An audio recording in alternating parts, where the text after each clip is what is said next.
Kabosh is on his way, by the way. Should hope so. Bug. Brother. Right, it's running.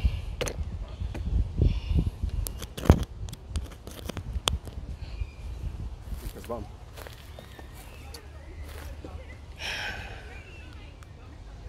Need that today. Alright, shalom, shalom. Shalom. First, I'd like to give all praises unto Yahweh, Hashem, Yahweh Shai, Hashem, Kadash, and double honors unto the apostles and elders of Great Millstone, and honors to you brothers out there in the highways and the byways, teaching this word in all sincerity and in truth. And hey brother, you know what, man? I think it's Wisdom of Solomon 12 and 17. Let's kick it off with that, man. To give glory unto the power of Yahweh Hashem Yahweh Shai, man, because that's really what this thing's all about. To magnify the name of Yahweh and the name of his son Yahweh Shai. Say 12 and 16, sorry. Is it 12 and 17 or 12 and 16? I'm asking you. Yeah, 16. Yeah, Sorry, yeah. 16. One of my favorite scriptures, man. This scripture, cause it's hard body. Alright, man. So yeah, this is Wisdom of Solomon chapter 12 from verse 16, right? It says, "For thy power is the beginning of righteousness, and because thou art the Lord of all, it maketh thee to be gracious unto all. But when men will not believe that thou art of a full power," When men will not believe that thou art of a full power, you have complete power. the of Most all High, things. the Most High, like, you know, He is. Yep. You know, like, there's nothing. That's why the scripture turns around and said there's nothing impossible with the Most High. You know, because the Most High can do all things, man. He created this great creation that we live in. He set the rules and the laws, and that he could break them same rules and laws. That's spiritual power. Yahweh Shai turning water into wine, silencing the storm, all these different things, these different miracles that he regenerating the dead that stinketh, regenerating the dead back to life. All these different things the Lord showed that he's a true power.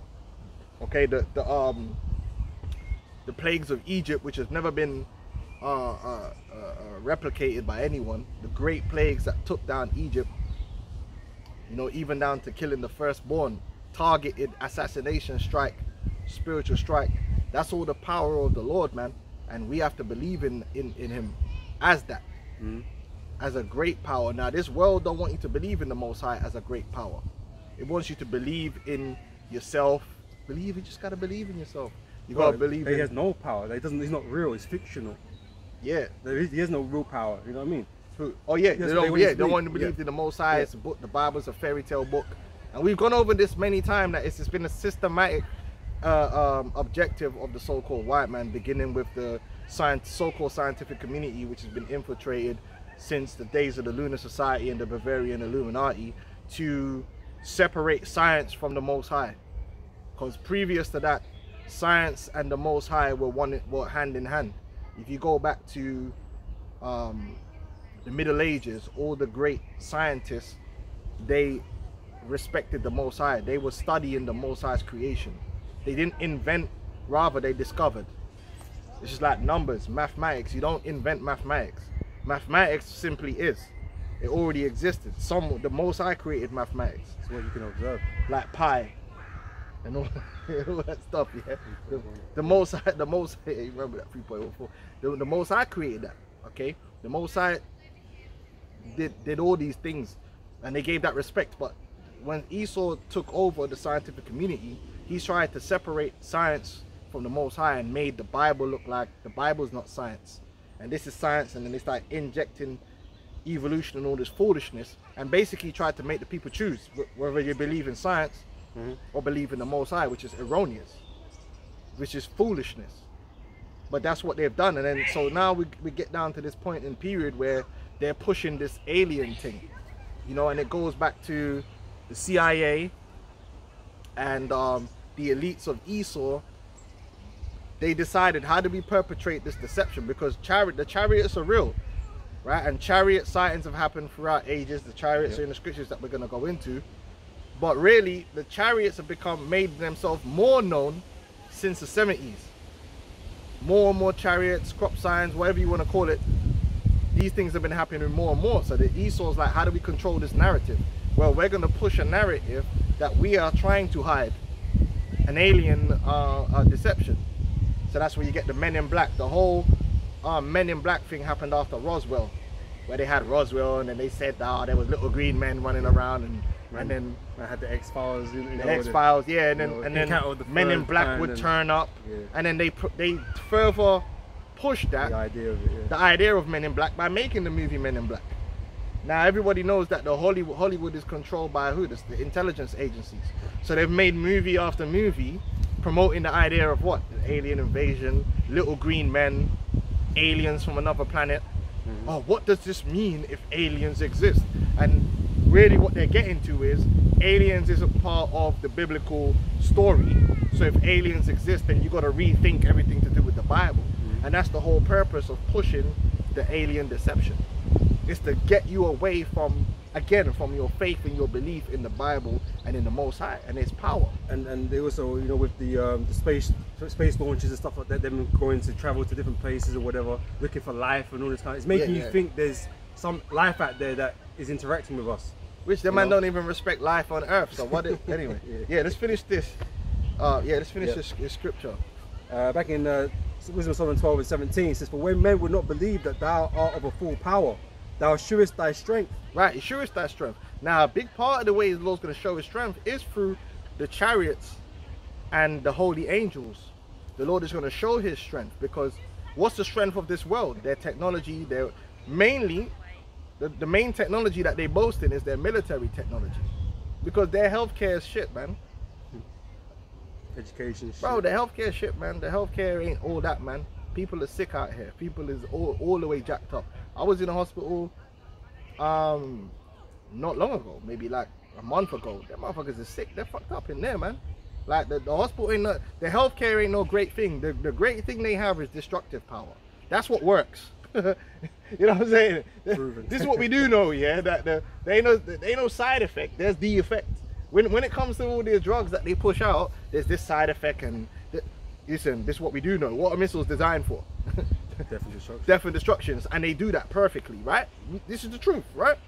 You can go on Discovery Channel. They got future weapons, and Esau's getting hard on. So, this tank. Well, as I mentioned, man, when you go back in Daniel's, was speaking about the statue, man. You know, when you get down to the iron, it's all about their military, their strength for their military. That's what this nation is known for.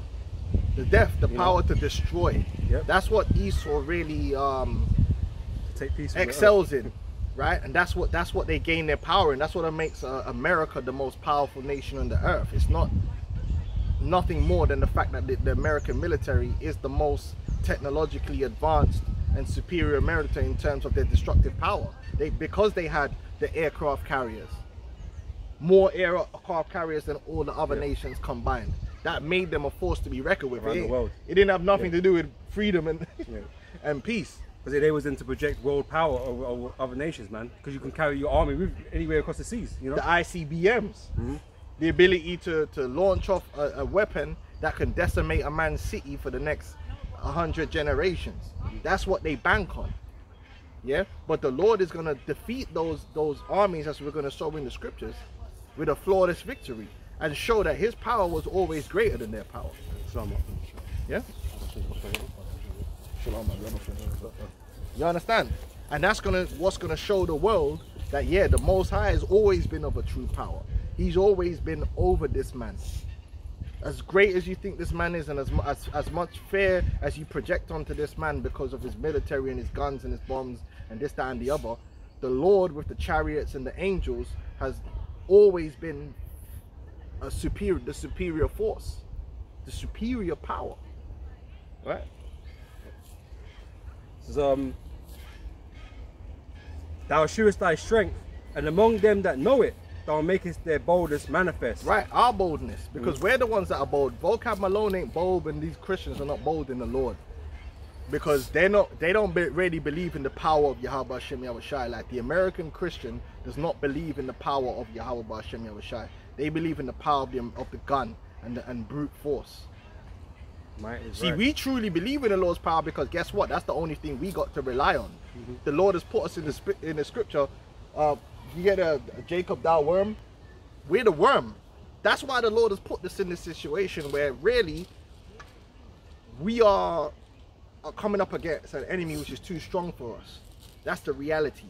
that Esau, Edom, is too organized and has too much might for us to even dream to come against him in this world. And that's why Esau laughs at us. Well, like a worm, it's a helpless creature, man. Yeah. There's nothing they can defend itself with at all. It's a prey among preys. Yep. You know? And that's where we are right now, with no power, no might in our hands to do anything about the oppressor, which is Esau. Yeah, man. You know? Esau ain't scared of you niggas, man. You niggas better at killing each other than you would ever be at killing Esau. Yeah. You know what I'm saying? Like, Esau's got tanks. You niggas got like BMWs. It's just not the same level. You on? Yeah. It's the book of Isaiah 41 and 14. Fear not, thou womb Jacob, and ye men of Israel, I will help thee, saith the Lord, and thy Redeemer, the Holy One of Israel. Yeah, we're looking for the help of the Lord. Vocab man alone ain't looking, and the rest of these goofy Christians are not looking for the help of the Lord. They're looking for FEMA. They're looking for the government. They're looking for the military. That's their power and their might. Right? The American military, the British military. That's what they believe in. The guns and the bombs and the bullets that they produce. Yeah? Go on. Behold, I will make thee a new sharp threshing instrument. The Lord is going to turn us into a sharp threshing instrument, but through his power. Yep. It's not going to be through Esau. We're not going to, oh yeah, you know what, yeah. We're gonna get some money together and we're gonna buy some of Esau's guns. We're gonna get boosted by Esau. We're gonna get Esau's training. We're gonna get trained by Esau. Nah, we ain't gonna do none of that. The Lord is gonna show man a different type of thing. Yeah. In the twinkling of an eye. In the twinkling of an eye. Our thing is gonna be different. Our thing is gonna be on a different level. That Esau is trying to get the super soldier. The Lord is gonna super soldier the right there, and show man what it's really all about. That's why you don't see us like Great Millstone. We don't proliferate the idea of having guns and showing force with guns and acting like you're tough with guns, because that's not going to be, that's the Esau's power that the Lord gave Esau. With the power that the Lord is going to bestow upon us to deliver us from Esau, it's a different type of gravy. It's a completely different type of gravy. Hey, we're not coming to meet, well, like Yahushua, when he comes, he's not coming to meet you as a man. He ain't coming to meet you on an equal level. God-like. You know, we're not going to come with, you know, we're going to come to a knife with a gunfight type. We're going to come with a gun and a gun. Some would say it's somewhat alien, yeah, unnatural. Alien tech. But yeah, it is alien in this world. All that spiritual power is alien in this Hey, the place, word man. alien just means foreign. Yeah. So technically, the spiritual world is an alien world. It's a foreign world to this world. Yeah, man.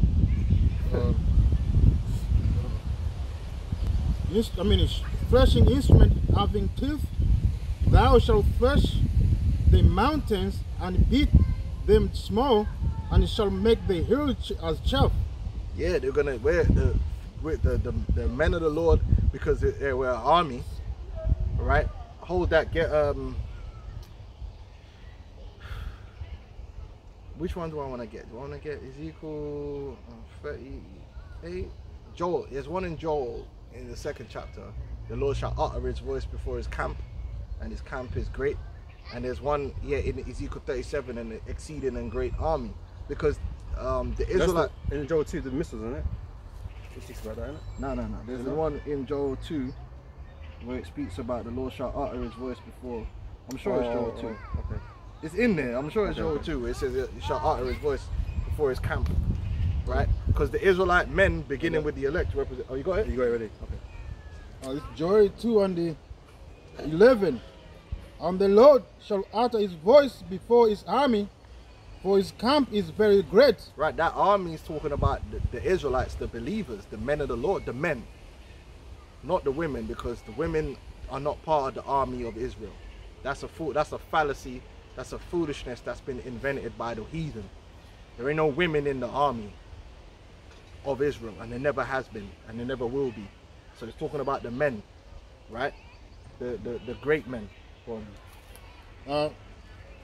For he is strong that executeth his word.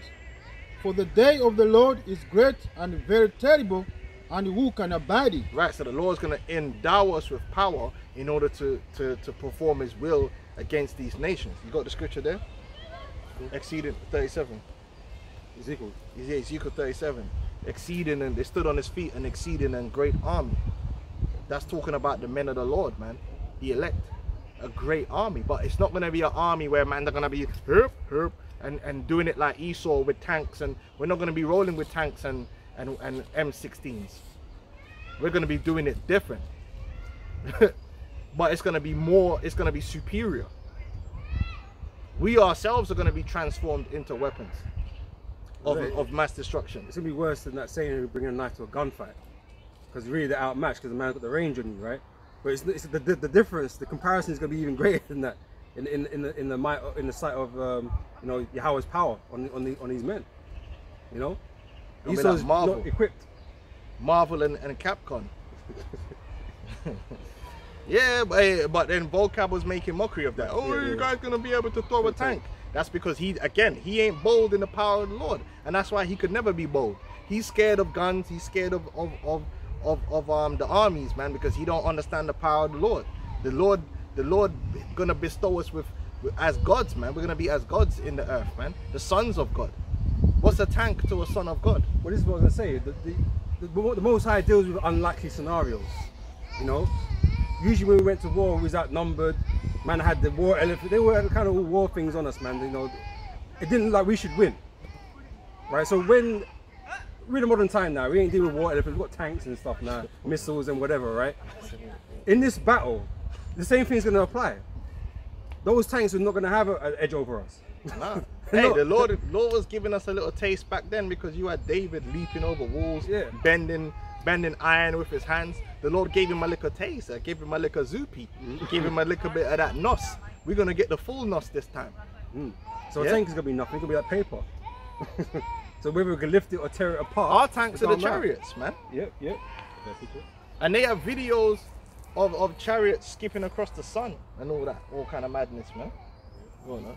It's the book of Isaiah 59 and the 19.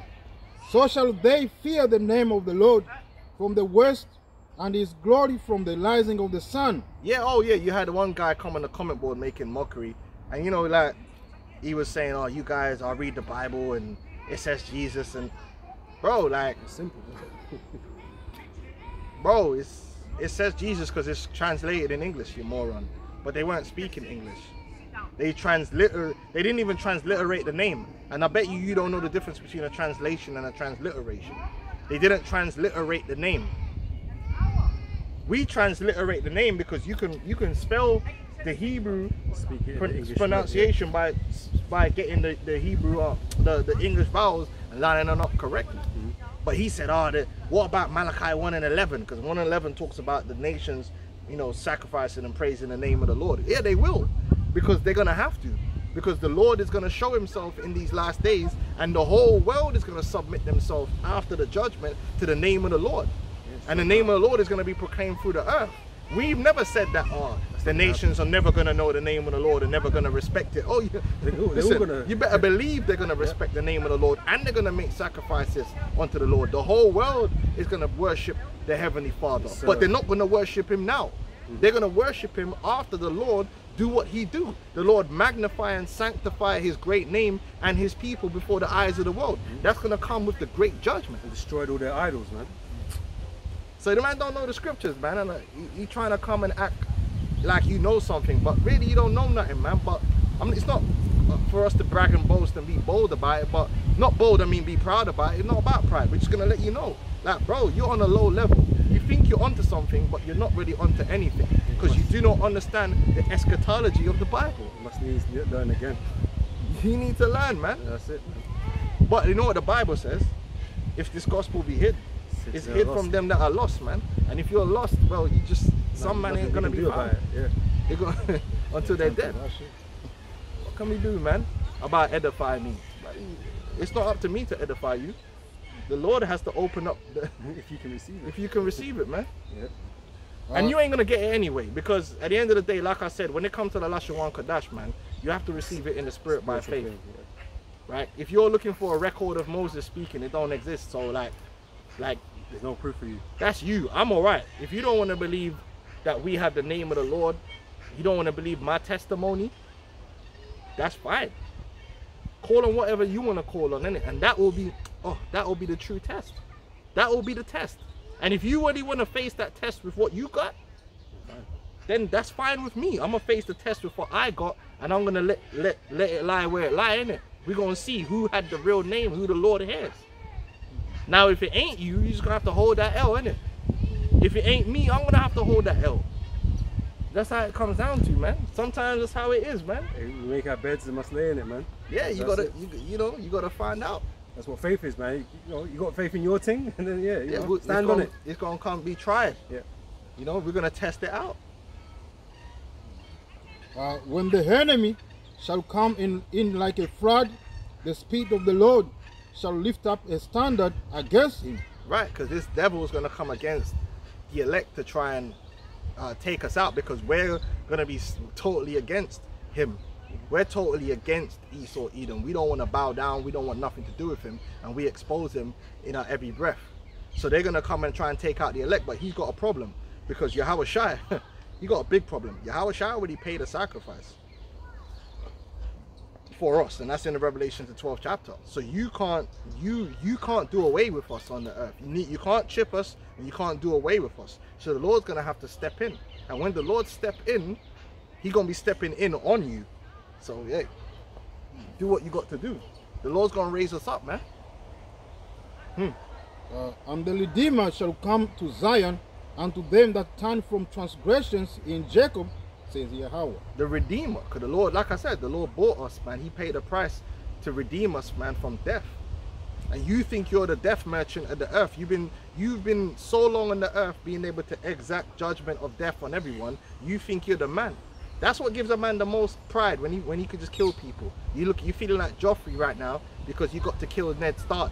Because you said off with his head, a man's head came off. You think you're God right now. You're going to find out that Yahweh Shai is the one that holds the keys to hell and death, not you, you little bastard. That's what you're going to find out. Punk. Yeah.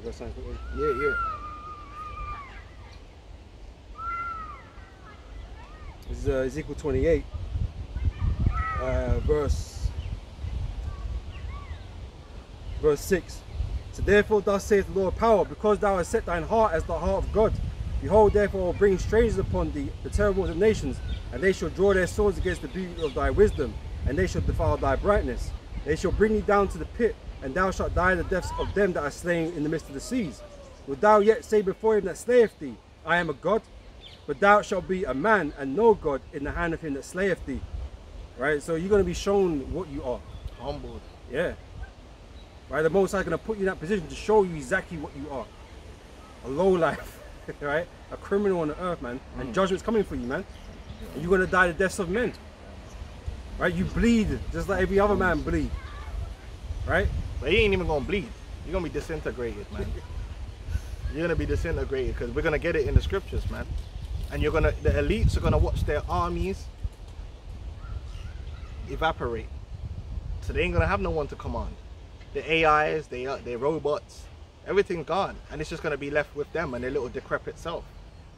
Man like Prince Charles with his sausage fingers, man. Man's fingers looking like Cumberland's fucking sausages, man. It's peak. Yeah, you're just gonna be left by yourself, man, with the men of the Lord coming down on you. Let's get this, man. So, Acts, man, because the chariots, man, right now they're trying to run an alien deception. So they're trying to push this thing, or the government's hiding this. That's like what's it called? It's like a reverse psychology. That's what this whole alien thing has always been. Oh, we're trying to the UFO. We're trying to hide that there's. Yeah. But what they're really hiding is what they're not mentioning.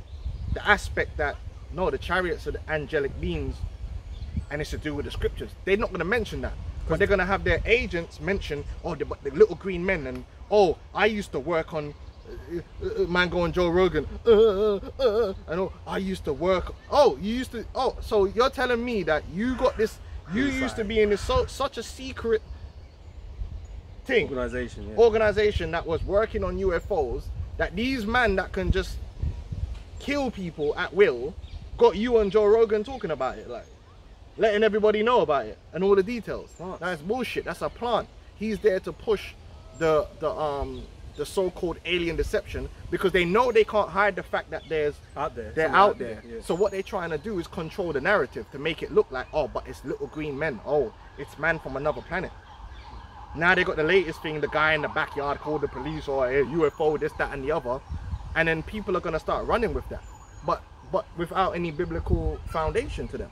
So they can get led away into the idea, oh, yeah, there's aliens and all that. What do you mean?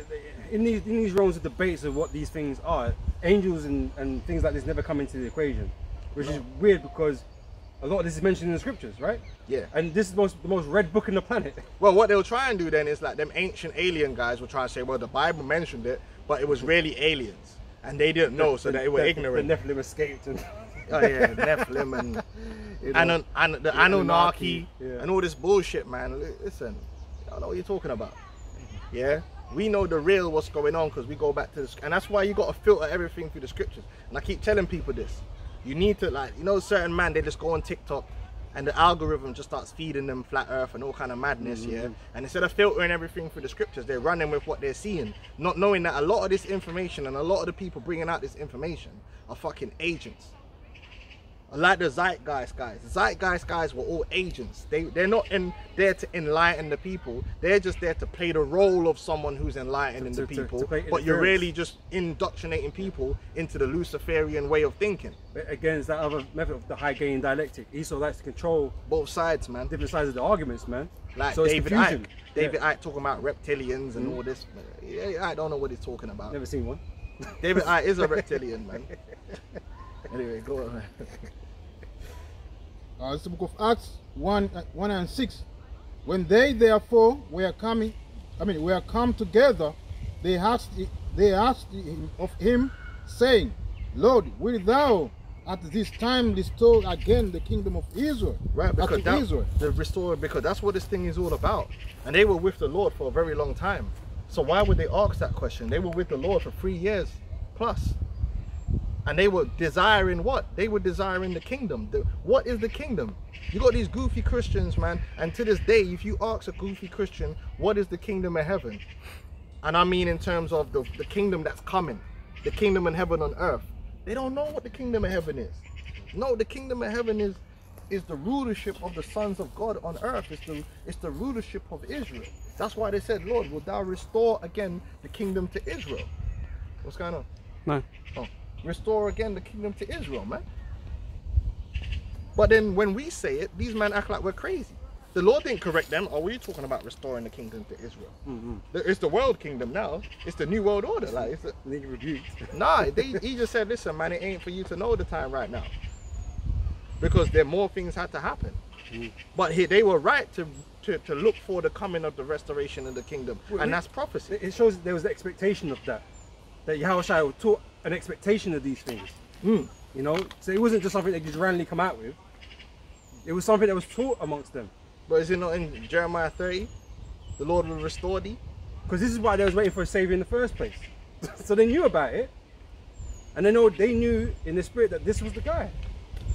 So obviously when the Lord resurrected, this is what they were asking him. You know what I mean?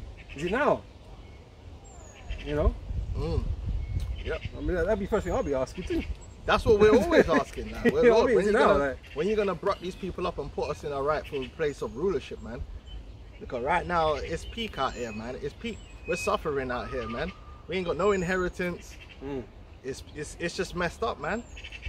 And this world was made for our sakes. We're saying all the things that the prophet said, man. Well, Ezra was saying the same thing. Yeah, the Lord is made for our sakes, man. But meanwhile, these devils are the ones that are owning all the property and have all the assets and are running around the place, and their children are inheriting assets and doing good. And meanwhile, we don't even know that life. We don't know that life, man. Yeah, Esau just goes around the world taking shit, man. You know what I mean? Things that don't belong to him, he just has. You know what I mean? You know, things that belong to other nations, he just keeps. Man don't have no intention of giving it back. Yeah, even on the islands, the best properties on the islands is owned by Edomites, man. The beachfront properties and all that ain't owned. Jake don't own them. Anyway, let's keep on the topic of the aliens. That's why they make all these movies. The movies are all there to shape your belief of what you think is a possibility. And that's why they keep making alien film after alien film after alien film, because it puts it in your mind that, yeah, okay, this thing could be a real thing. It's planting the seed of an alien. And bearing in mind, you know, these movie companies are owned by the small hats, man. Yeah. Right? And they're meant to be about the scriptures. But they push all different types of agendas, man. And they don't make movies about the Israel ruling in the future. They've not made one film about that. It shows you. Because they don't want to put that vibration out there. Yeah. That's why Mel Gibson don't like him. Good, and he said unto them, it is not for you to know the times or the seasons which the Father has put in his own power, but ye shall receive power after that the Holy Spirit is come upon you, and ye shall be witness upon me, unto me, both in Jerusalem and in all Judea and in Samaria, and unto the uttermost part of the earth. And when he had spoken these things, while they beheld, he was taken up, and a cloud received him out of their sight. Yeah, that was a chariot, a so-called UFO. He was taken up, he was beamed up into a chariot, man. That's how the Lord went to the spirit world, because the chariots are interdimensional vehicles, man. They could go into the higher plane, in and out. So he was taken up from this plane and went into the next plane, the higher plane. Well, that makes me think about the fact that our flesh needs to be changed, because we can't inherit the kingdom without us being changed. You know, we can't access them higher planes without being changed. And these angels are on that mode all the time, right? That's why they can go in and out, be places and you know, and do whatever. It defy physics and all kinds of things, because they're on a higher plane, you know. And while they looked steadfast toward heaven, as he went up, behold, two men stood by them in white apparel. Yeah, these had to be two angels, man. What you call, with the word angel just means messengers, man. These are two aliens, man. That's what they are, man. Listen, you're going off. No, you could listen. The word alien just means someone foreign. That's why in the scriptures the word alien is even used for heathens. Yep. Because a heathen is alien. It's alien. That's why they call them illegal aliens. You know, when you're I'm an alien, I'm an illegal alien. The word alien just means a foreigner. You can apply it to anything which is foreign from where you are. The angels don't dwell here. Angels don't dwell here, man. They're from the spirit world, the celestial. They're here before us, but they don't dwell here. They're for the celestial.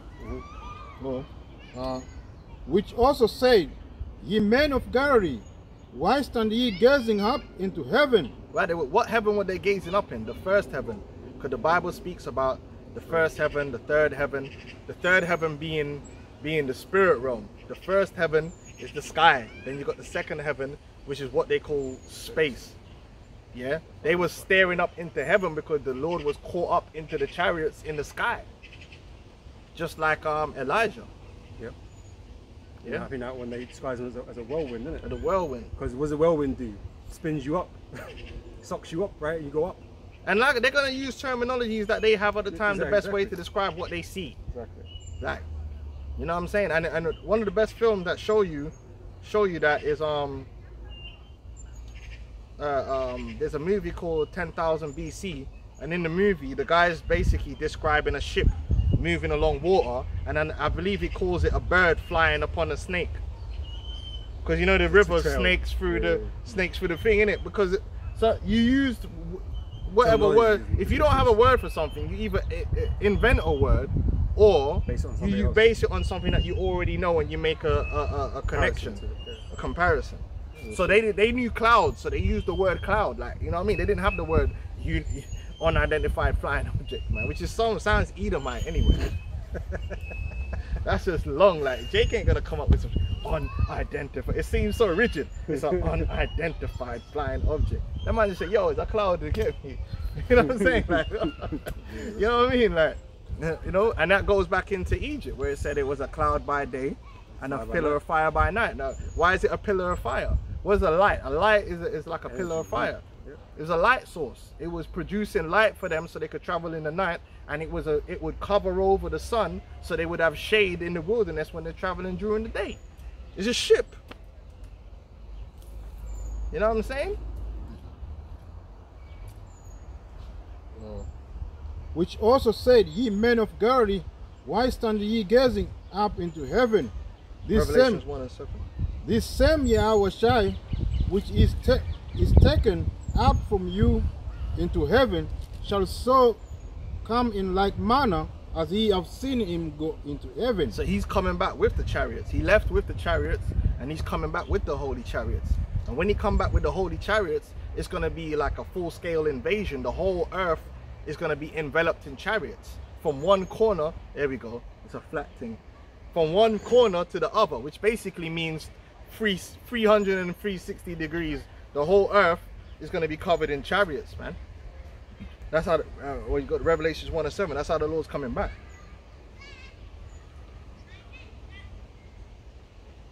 You got that? Yeah, yeah. Oh, That's yeah. it. It's Revelation chapter 1, verse 7. 9. It says here, behold, Revelations 9. he cometh with clouds, 10. and every eye shall see him. He coming through clouds, and every eye shall see him. Because when the Lord makes his entrance, the chariots are going to be from one end of the earth to another. So it doesn't matter where you are, the chariots are just going to appear, and it's going to bug people out because it's going to be fantastical. And them chariots are different. Like, they're going to show themselves differently, man. They're going to be trumpets going off and all kind of madness. It's going to be a great show because it's only going to happen once, right? And I was going to say, man, you know, because what is it, if we were to believe this literally, right? What is the significance of the clouds? Or just a decoration? No. When you break it down, you go through Revelation, 19 here as well, right? Yeah, the brother's got that. Oh, right. So, you know, it's armies, right? So the clouds are not clouds. This is something else. It's not an owl. It's not an owl, right? It's something else, right? And this is what we're trying to explain to you, man. These things that are unidentified are actually chariots of the Lord. It's high level technology. The highest level tech. That's why all the aliens got technology. But yeah, they do. The Most High is the ultimate technology, man. The Most High is on a different level, man. Different type of gravy, wisdom, man. Them chariots are different, man. They've been different. Esau just learned how to fly like a couple years back. Chariots have been flying around, been all up in the ocean. The same ship that's moving through the heavens is moving through the waters. Yeah. And they say that there's images of the chariot just going into the waters, yeah, without even making a splash. No change in speed. No change in speed. No resistance. Yeah, no? Because them chariots are working off different type of mathematics, man. Some of them are quite on the sun as well. Yeah, man, they be all, why, bro, it's different gravy. You man are new to this. You ain't true to this. You're new to this thing, like, you're trying to figure out what's going on out here. Man, the Most High ain't trying to figure out. The Most High done made it. Yeah. And on top of that, he know how to manipulate the thing and do whatever he wants, man. It's a low compact water. You know what I'm saying? There ain't nothing for a chariot to dive in. You know what I mean? Ain't nothing, man. Hey, it's again, just like, nothing's impossible with the Heavenly Father, right? You know, it's like the games, yeah. You know, you got like the man set up the games, but then you got man that come in and make the patches or them cheat codes, and then they can manipulate the game how they want to manipulate it. That's the Most High. The Most High it's his. He designed it, and so he's even can go in and do what he want to do, man. Could have you stuck in a wall somewhere? Glitching that. Glitching, bro. Esau's a glitch because he's stuck on stupid, man. But yeah, like that, like them chariots are a different type of gravy, man. Trust me. And Esau's trying to figure it out. He's trying to do this and do that, but you'll never ever be able to outdo and outthink the Most High. Emulate it. You ain't got enough years. You need another like infinity to catch up with the Most High. +1. +1, infinity, yeah, infinity +1. You need to never. You need to find all 7 Dragon Balls and be in the hyperbolic chamber at the same time. And they don't exist in there. Anyway. Oh shit. Yeah, so behold, he coming for clouds, and every eye shall see him. Again, what we're saying, this is going to be a world event, right? The chariots are going to be invisible for all to see, man. And it's going to be covered on whatever media is going to be there trying to cover it, right? So it's going to be a global event. You don't need no fucking media. What do you need media for? If you're not going to be watching the fucking TV. It's going to be seen. Live. It's live. In your backyard. You see the chariots, man. Even the elects as well. Yeah, they're gonna be beaming up because the elect are gonna be in the four corners of the earth, man. Yeah. All over the planet, man. Live and direct, isn't it? Which cuts flat earth. Because if you're saying there's some region that we're not allowed to be in, that goes against what the scripture said. The scripture said that Israel's gonna be in the four corners of the earth. So that means we everywhere. But you're saying there's some ice wall, but no one can't find this ice wall. Man are just on the internet talking about it. Bro, get a boat and go do it, fam. What's the problem, man? Man can't even find the military that's supposed to be protecting this wall. You got all these millions of people that believe in the flat earth. If each one of you gave $1, you can run an expedition, yeah? Put your live stream on, connect up to the Elon Musk, what's it called?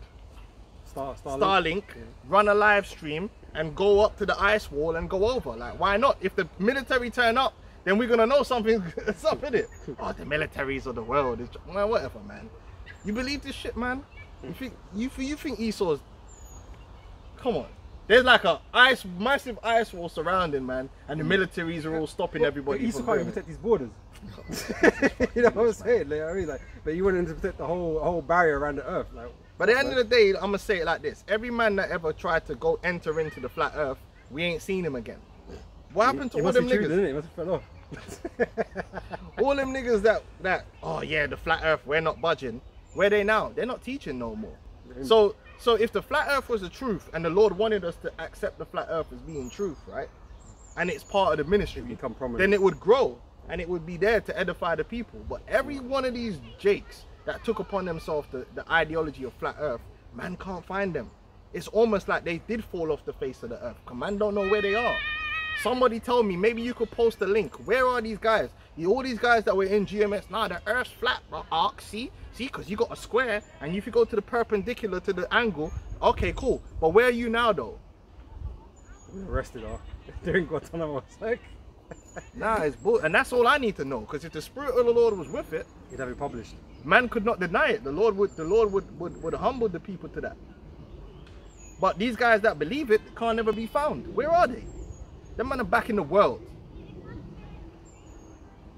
Stuck on the fucking TikTok going over, oh, see, look, in a picture from an airplane. Fuck off, man. There ain't no satellites. I mean, shut up, man. Just to continue on, and they also which pierced him, and all kindreds of the earth shall wail because of him, even so am I. Because the Lord ain't coming to play no games, man. Serious business. The chariots are only coming up. You know what, man? You're gonna have to get you're holding Revelation 19 in it. You know you're gonna have to get Habakkuk, the 3rd chapter. Because when the Lord comes with these chariots, he's not coming to play no games. There's an objective there. He's coming like Arnold Schwarzenegger. You know when Arnold Schwarzenegger was mounting them rescue missions, yeah? The man them was finished, fam. You already know, like, you got your popcorn ready because you done know. When Rambo, listen, whenever you see Rambo turn up to save someone, and man, it was cool. Man just turned up like, yeah, you know, hand them over. Oh, okay, thanks. All right, see you later, mate. Nah, Rambo's turning over, man's heads are getting removed. 50 caliber rounds exploding heads. Multiple mans just getting shot down and killed. By the time man saved who he wants to save, there's just blood everywhere. There's guts everywhere. There's man lying, tongue hanging out their mouth. Serious business, right? That's how Arnold Schwarzenegger do it. Remember that movie Commando when he had to go save his daughter? Yeah, man, just everyone got laid down. Blood, we just see bare man just laying on the ground, man. That's how the Lord's coming with his salvation thing. There's a salvation for the elect, but the ops are finished.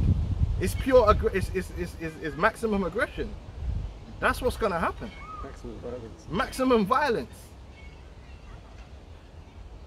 Hey, that's why they're gonna be wailing, because it's not gonna be a glorious event for them.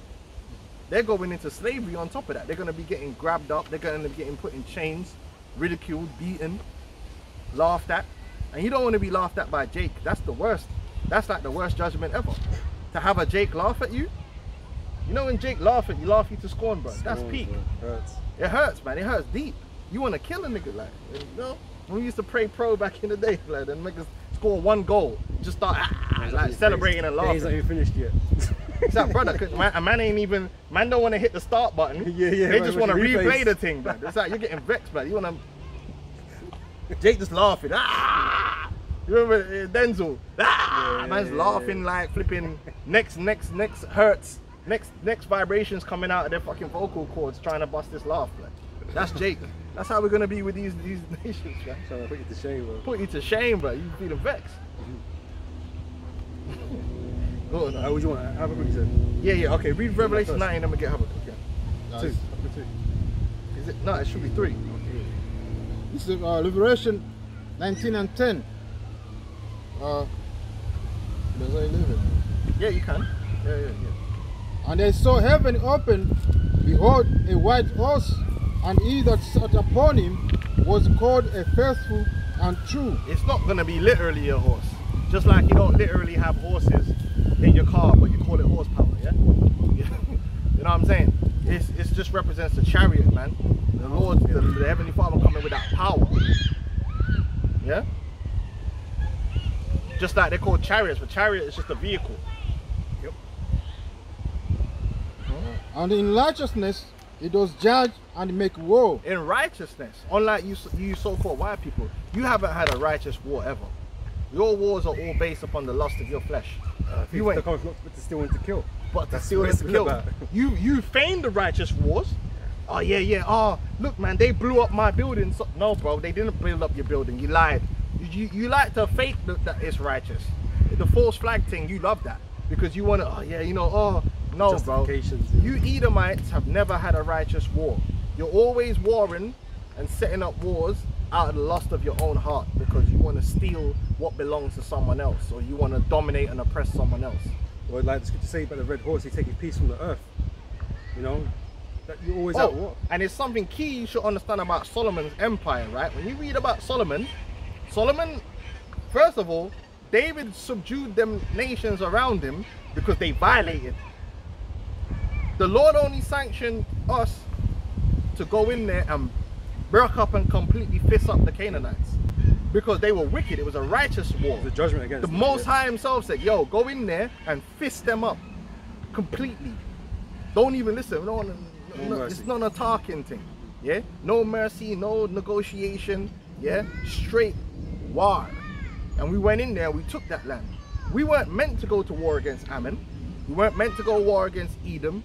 We weren't meant to go war against Moab. But they rised up. They rose up against us and come and violated. And true, they violated. Then man had to deal with them the wickedest way. Yeah? In righteousness. Go and deal with that proper. But when you break it down and you read the scriptures, we didn't start saying, oh yeah, David, like, okay, boom, these men are over here on the other side of the planet. We're going to send our armies over there and we're going to go do this and that. No. Even Ammon was paying tribute. We were cool. They violated, and that's why we had to go and do the thing. Because they rose up and violated. We were never like how Esau is now with the way he runs his empire. He's always looking for a reason to go somewhere because he wants to steal resources. Yep. That was never Our objectives, man. That's Esau. That's how America has gotten where they've gotten. They're over there somewhere where they don't belong. Like, what were they doing in Japan? Yep. Someone explained to me why they even had a military base in Pearl Harbor over there in the Pacific next to Japan. Why were the British in China? Explain it. That's like we were down in South Africa meddling with people. We weren't. We had our own land and we were doing our thing and doing it well.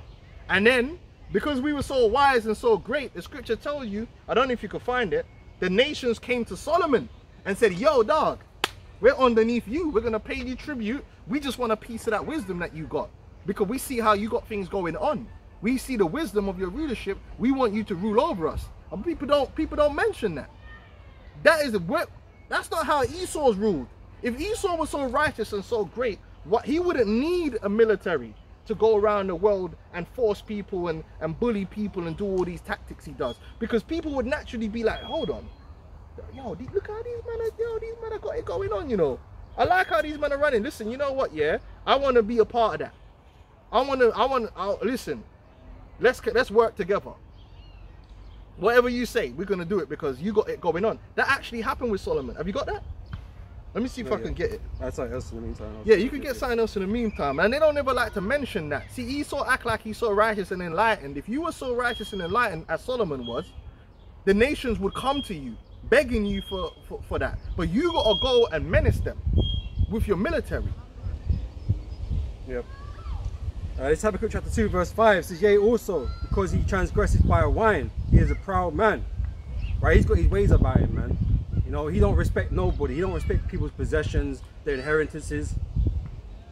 Right? He grew up another way because he's the wicked Esau, right? Says, neither keepeth at home. By the sword shall I live.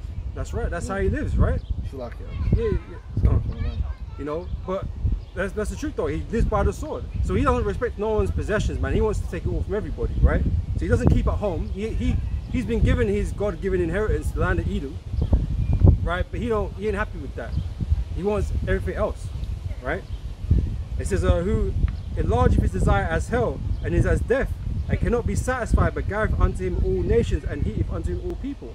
And this is why you find Esau everywhere, man. In all these nations that don't belong to him, but he calling the shots in their countries and shit, man. Because he's ruling by the sword, by fear, by violence. And so he makes these nations bow to his wills, man. Oh, we are gonna do this deal, this trade. Even if it's an unfair deal, man, I make them do it because gunboat diplomacy. yeah, man, afraid of them. Gunboat, yeah. They're afraid of them. And Esau spreads fear amongst these nations. That's why they give in to him. Because he got the nuke, he got the great sword. It's mentioned in Revelation 6 with the red horse. Right? So this is how Esau rules, and he goes around just taking things from people, stealing things and killing people or anyone that stands in his way. That's what he's always done. Even if it's his own people, he don't give a damn. He'll do it. Right? Frank, you think? Yeah, I found not the one I want to find, but it goes in 1 Kings 4. I'm seeing if it's there. Do you want me to hold the Habakkuk 3 story? Yeah. Should I read it now? Or wait? Yeah, hold on to that. Let me I'm not found it yet. I found a bit 1 Kings 4 and 34, and they came of all people to hear the wisdom of Solomon from all kings of the earth, which had heard his wisdom. Yeah, they respected Solomon not just for his might, but for his wisdom. People don't really respect Esau for his wisdom as much as they respect him for them thermonuclear missiles that he could destroy your city with. But I'm trying to find the exact scripture that hold on.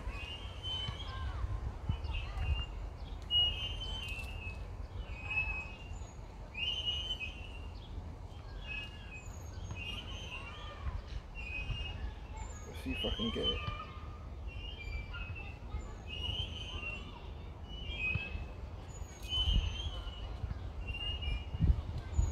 First Kings 10. Speak for a second and I'll find it. Alright. You know, so like I was saying, man, Esau, this is his blessing. You know, this is how he runs the earth. He don't have respect for nobody. Right? But this is why he's the wicked, right? He don't respect the Most High, let alone people. He don't respect the Most High in his creation, man. So anything that in his mind, might is right. Actually, I had something here on that. Wisdom of Solomon chapter 2. And let's see here.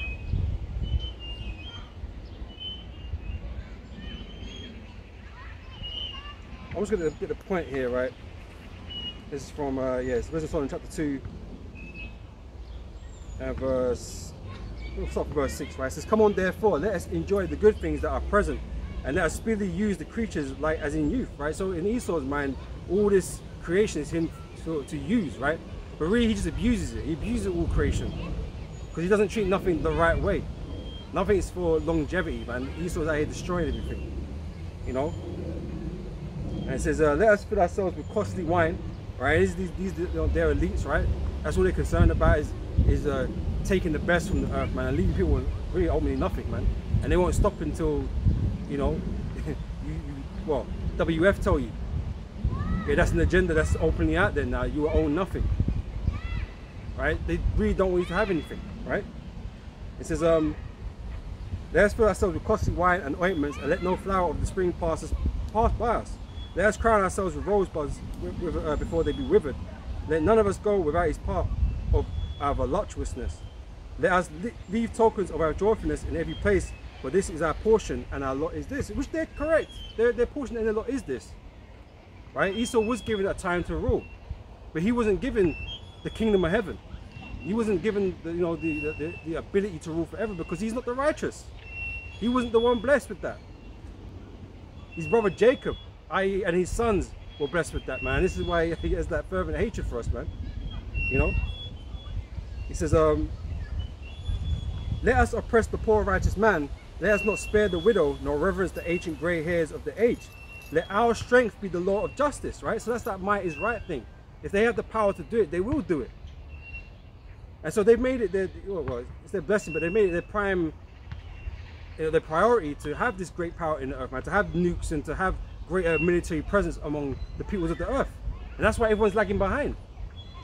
Like America, in terms of how much they spend and what they got, all the other nations are well behind Esau. And that creates that monopoly type thing. That's why he gets to make the rules. Now you got other, other economies like China, they're coming up in the game, man, but they're still behind America. And they're copying him anyway. And his way ain't the way any damn way. Esau's way ain't the way. His way is destructive. America's not a fucking a pinnacle of human civilization. It's fucked, man. They got fucking meth heads, meth zombies up and down the streets, man. You know what I mean? It's bullshit. People neglected, man. And here he's just spending all this money on fucking weapons and war and shit. And you got shit at home you need to deal with, man. When the nations really look at America now, this shameful spewing, they're like, they don't want nothing to do with it because it's destructive. Yeah. It's destroyed the family. Man's like, ugh. Yeah. Man's wife's been with like 100 men. Ugh. Like, what's this all about? All these bad statistics, man, they're coming out of America, man. And they're not slowly, it's not slowly anymore, but they're spreading, them bad statistics are spreading across the world now. Because they're all being affected by this Babylonian Jews that, this whore has been offering. And that's why all these societies are crumbling. Right, that's why judgment is upon all of them, man, because they've all become like this now. They've all become more wicked than they've ever been. This is likened to Sodom and Gomorrah, in the neighboring cities. The neighboring nations of the world have become like Sodom, like America, Sodom, the spiritual Sodom in Egypt. And that's why judgment is upon all of the earth. Just to show, so the Most High show people the wrong way. This is what happens when you follow the wrong way, when you follow the works of the wicked. And that's why Yahweh Shai is going to be set up to be worshipped and to be led by, to learn the ways of righteousness, man, and what the benefits are by doing righteousness. And this is why we want the kingdom of heaven so much, and that's why the disciples of back then were asking about that, man, because it was hell. It was hell for everybody, man, for hell for them. And things need to be put right. Okay. So yeah, verse 10 again. Sorry. Verse 11 again says, let our strength be the law of justice, for that which is feeble is found to be nothing of worth. So they don't respect the weak. They have no mercy on the weak. But we're meant to have mercy on the weak. Just prey upon people, man. Yeah, Esau likes to take advantage. That's why he feels he can roll up in a nation that can't defend themselves against him and just take what's theirs. Because they got no means to stand before him. The same way we as a people, you Negroes, Spanish, Native Americans don't have a way to stand against Esau, so he can just abuse us, use us for science Esau, programs and shit. It's a worse type of parasite. He's parasitic. Like, he sucks until the host is dead. Yeah. He doesn't really offer anything in return, even though he pretends he does. He really doesn't offer anything in return. He's really killing the host. Yeah.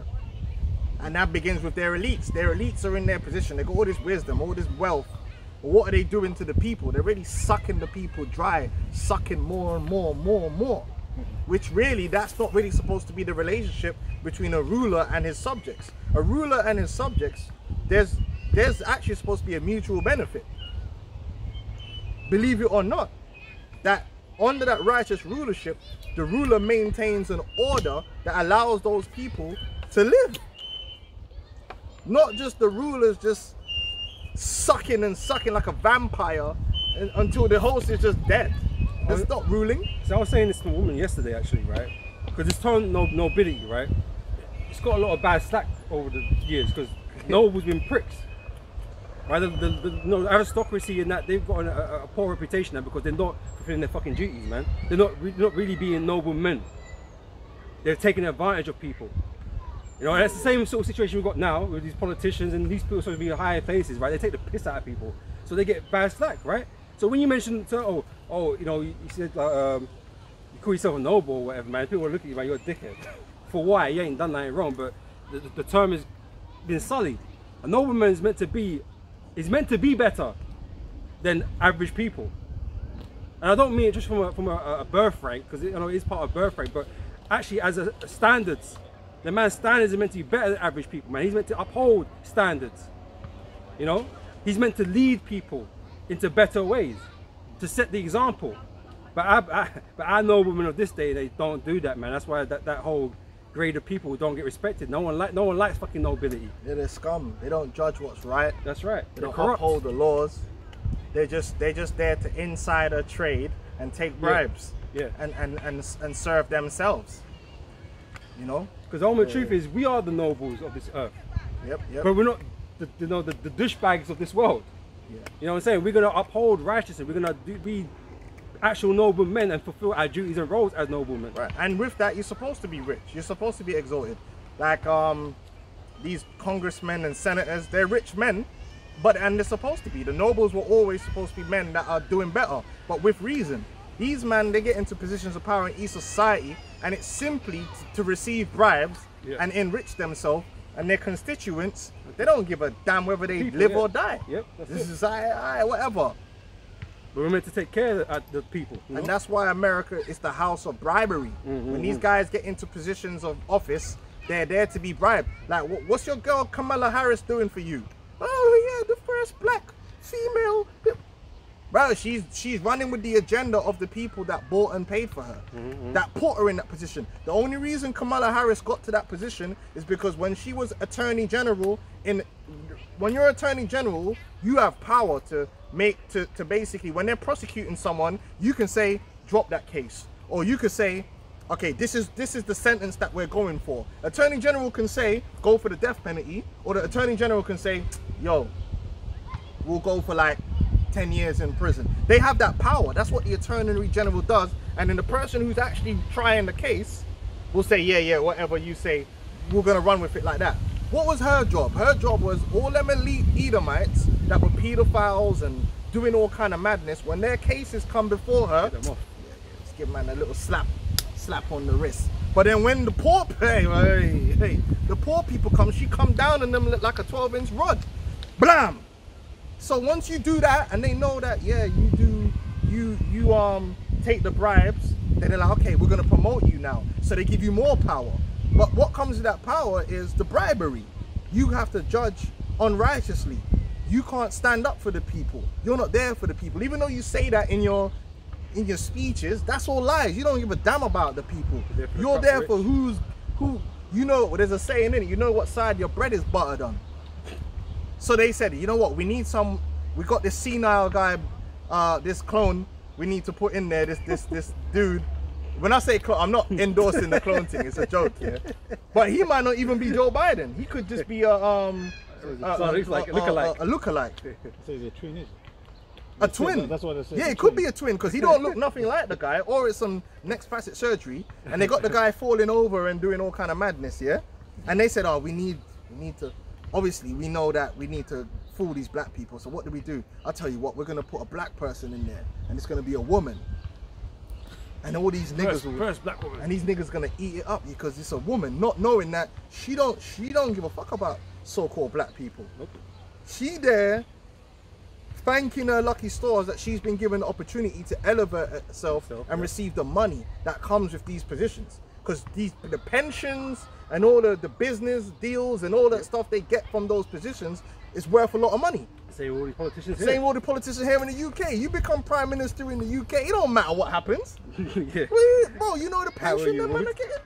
Not only that, you get to do the speeches. Well, fucking Truss was prime minister for like 2-3 months or whatever. She got a badass pension and all the badass shit comes with it, certified, man. She don't have to work another day in her life. And that went terrible.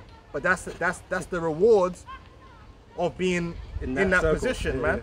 That's why this system is all messed up, man. Like, in certain ways, a ruler has duties towards the people that they're ruling over, man. Yep. This is the book of Ecclesiasticus 10 and I'm sorry, from 1. A wise judge will instruct his people, and the government of a prudent man is well ordered. Show them the way. But this thing is, these people are always failing upward. These Well, politicians are always fucking up and somehow getting another job that's better than the last job they had. Because the fuck up wasn't a fuck up. It fucked up for the people, Yeah. but it profited who they needed to profit. Yeah. So they don't worry, man. We'll make sure that the media don't talk about it too much, and we'll bring you back in somewhere else. Yep.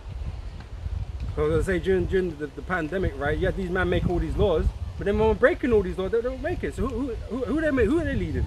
And now Boris Johnson just resigned from being an MP. Yeah. But he's good. He's done his job. He's played his role. So he's gonna be on this board of this company, that board of that company, that board. He's gonna get the bribery that he deserved for playing the role that he was made to play.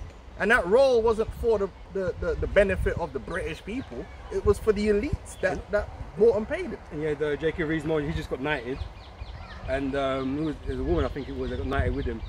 But Jacob Rees-Mogg he was one in the comments, man. He was just he was taking the piss, and man. he ain't even And really like, from aristocracy, man. He just went like- to a he's private arsehole. school. Yeah, it's Oh, arsehole. prick. But that's just, and that's how it is. But going back to Solomon, I had it. Oh, did I come off it? Them nations used to come to Solomon, and they were giving Solomon all the tribute and all that because of the wisdom. 1 Kings 10 and 24, it says, and all the earth sought to Solomon to hear his wisdom, which God had put in his heart. So Solomon wasn't going out there with sending his armies throughout the earth and conquering people, but his wisdom went out there, and that brought the people to him. The people came, the kings and that were coming to. He didn't say, oh yeah, send the emissaries, go chop off a man's head and tell man to come give me some money. No, they heard the greatness and they were like, yo, these men are on a different level. I need to go hear this. And then when they didn't come empty-handed. It says, and they brought every man his present, vessels of silver, vessels of gold, and garments, and armor, and spices, horses, mules, and rate year by year. What does that mean? Year by year, meaning they were paying him tribute. Yeah, subscription, man. They were putting up them subscriptions, blood. The Patreon. Hey, but I was gonna say, man, because that's exactly how it's gonna be in the kingdom. Yeah. These kings of these other nations, these leaders of these other nations, they're gonna come to us and bring this because they wanna be around us, man. Even though we're gonna brutally have to overtake them because they resist, but it's like in righteousness because they have to be punished. Yeah. When people settle down, man, everyone's gonna learn their place, man. It says, and the king made silver to be in Jerusalem as stones, and cedars made he to be in the sycamore trees that are in the vale. Meaning Jerusalem Madness. was upper class, baby. Madness. Not like you niggas now. Listen, anywhere you niggas are ain't upper class, man. It ain't even a bit of class there. Anywhere you niggas are, that's like the Bible says, is cursed. You got the worst of everything. Hey, I was gonna say, man, it's like you'd be lucky if you find a penny on the floor these days, bro. You go to the ghetto or any ends where Jake is, it's pure. Now you go to Esau's buttery areas now. The streets are all clean. Everything's pressure plush. washed. You know what I'm saying? The cars are better. Man, you know what I mean? Yeah, bro, everything's sweet. But that's how Solomon had Jerusalem. Gates, you know. Yeah, them had the cedars. Anyway, cedars made it to be as the sycamore trees that are in the vale for abundance. And Solomon had horses brought out of Egypt and linen yarn. The king's merchants received the linen yarn at a price. Right? Hold on 1 second.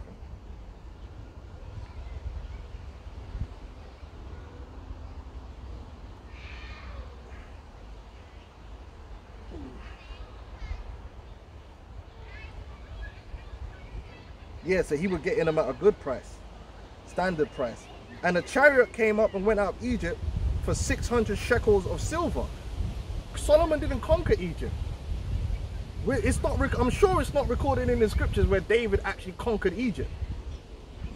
Maybe I'm wrong on that, but I don't remember reading in the book of Samuel Solomon's going and conquering Egypt. So how come there's all this gold and silver coming up this way?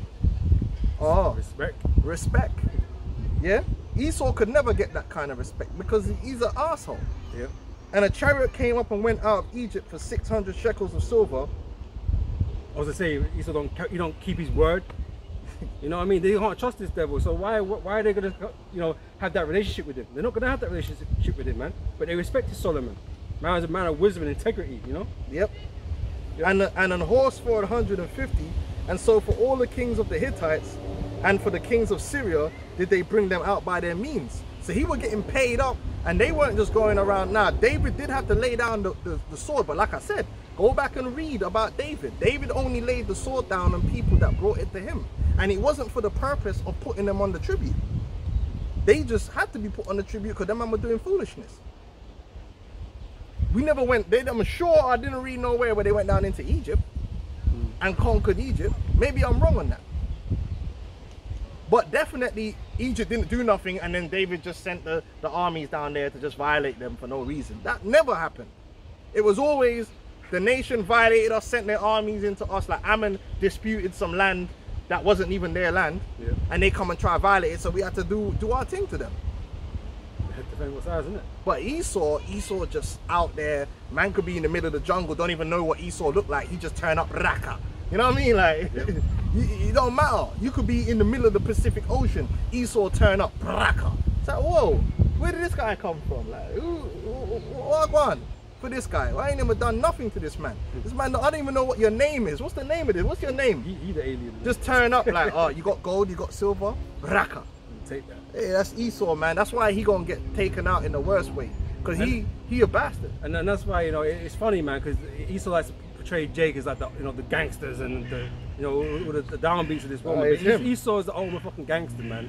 He you know, he the baddest when it comes to all that shit. He the worst, you know. But he wants his squeaky clean image, man. But the Lord ain't gonna let him go out of his squeaky clean image. You know.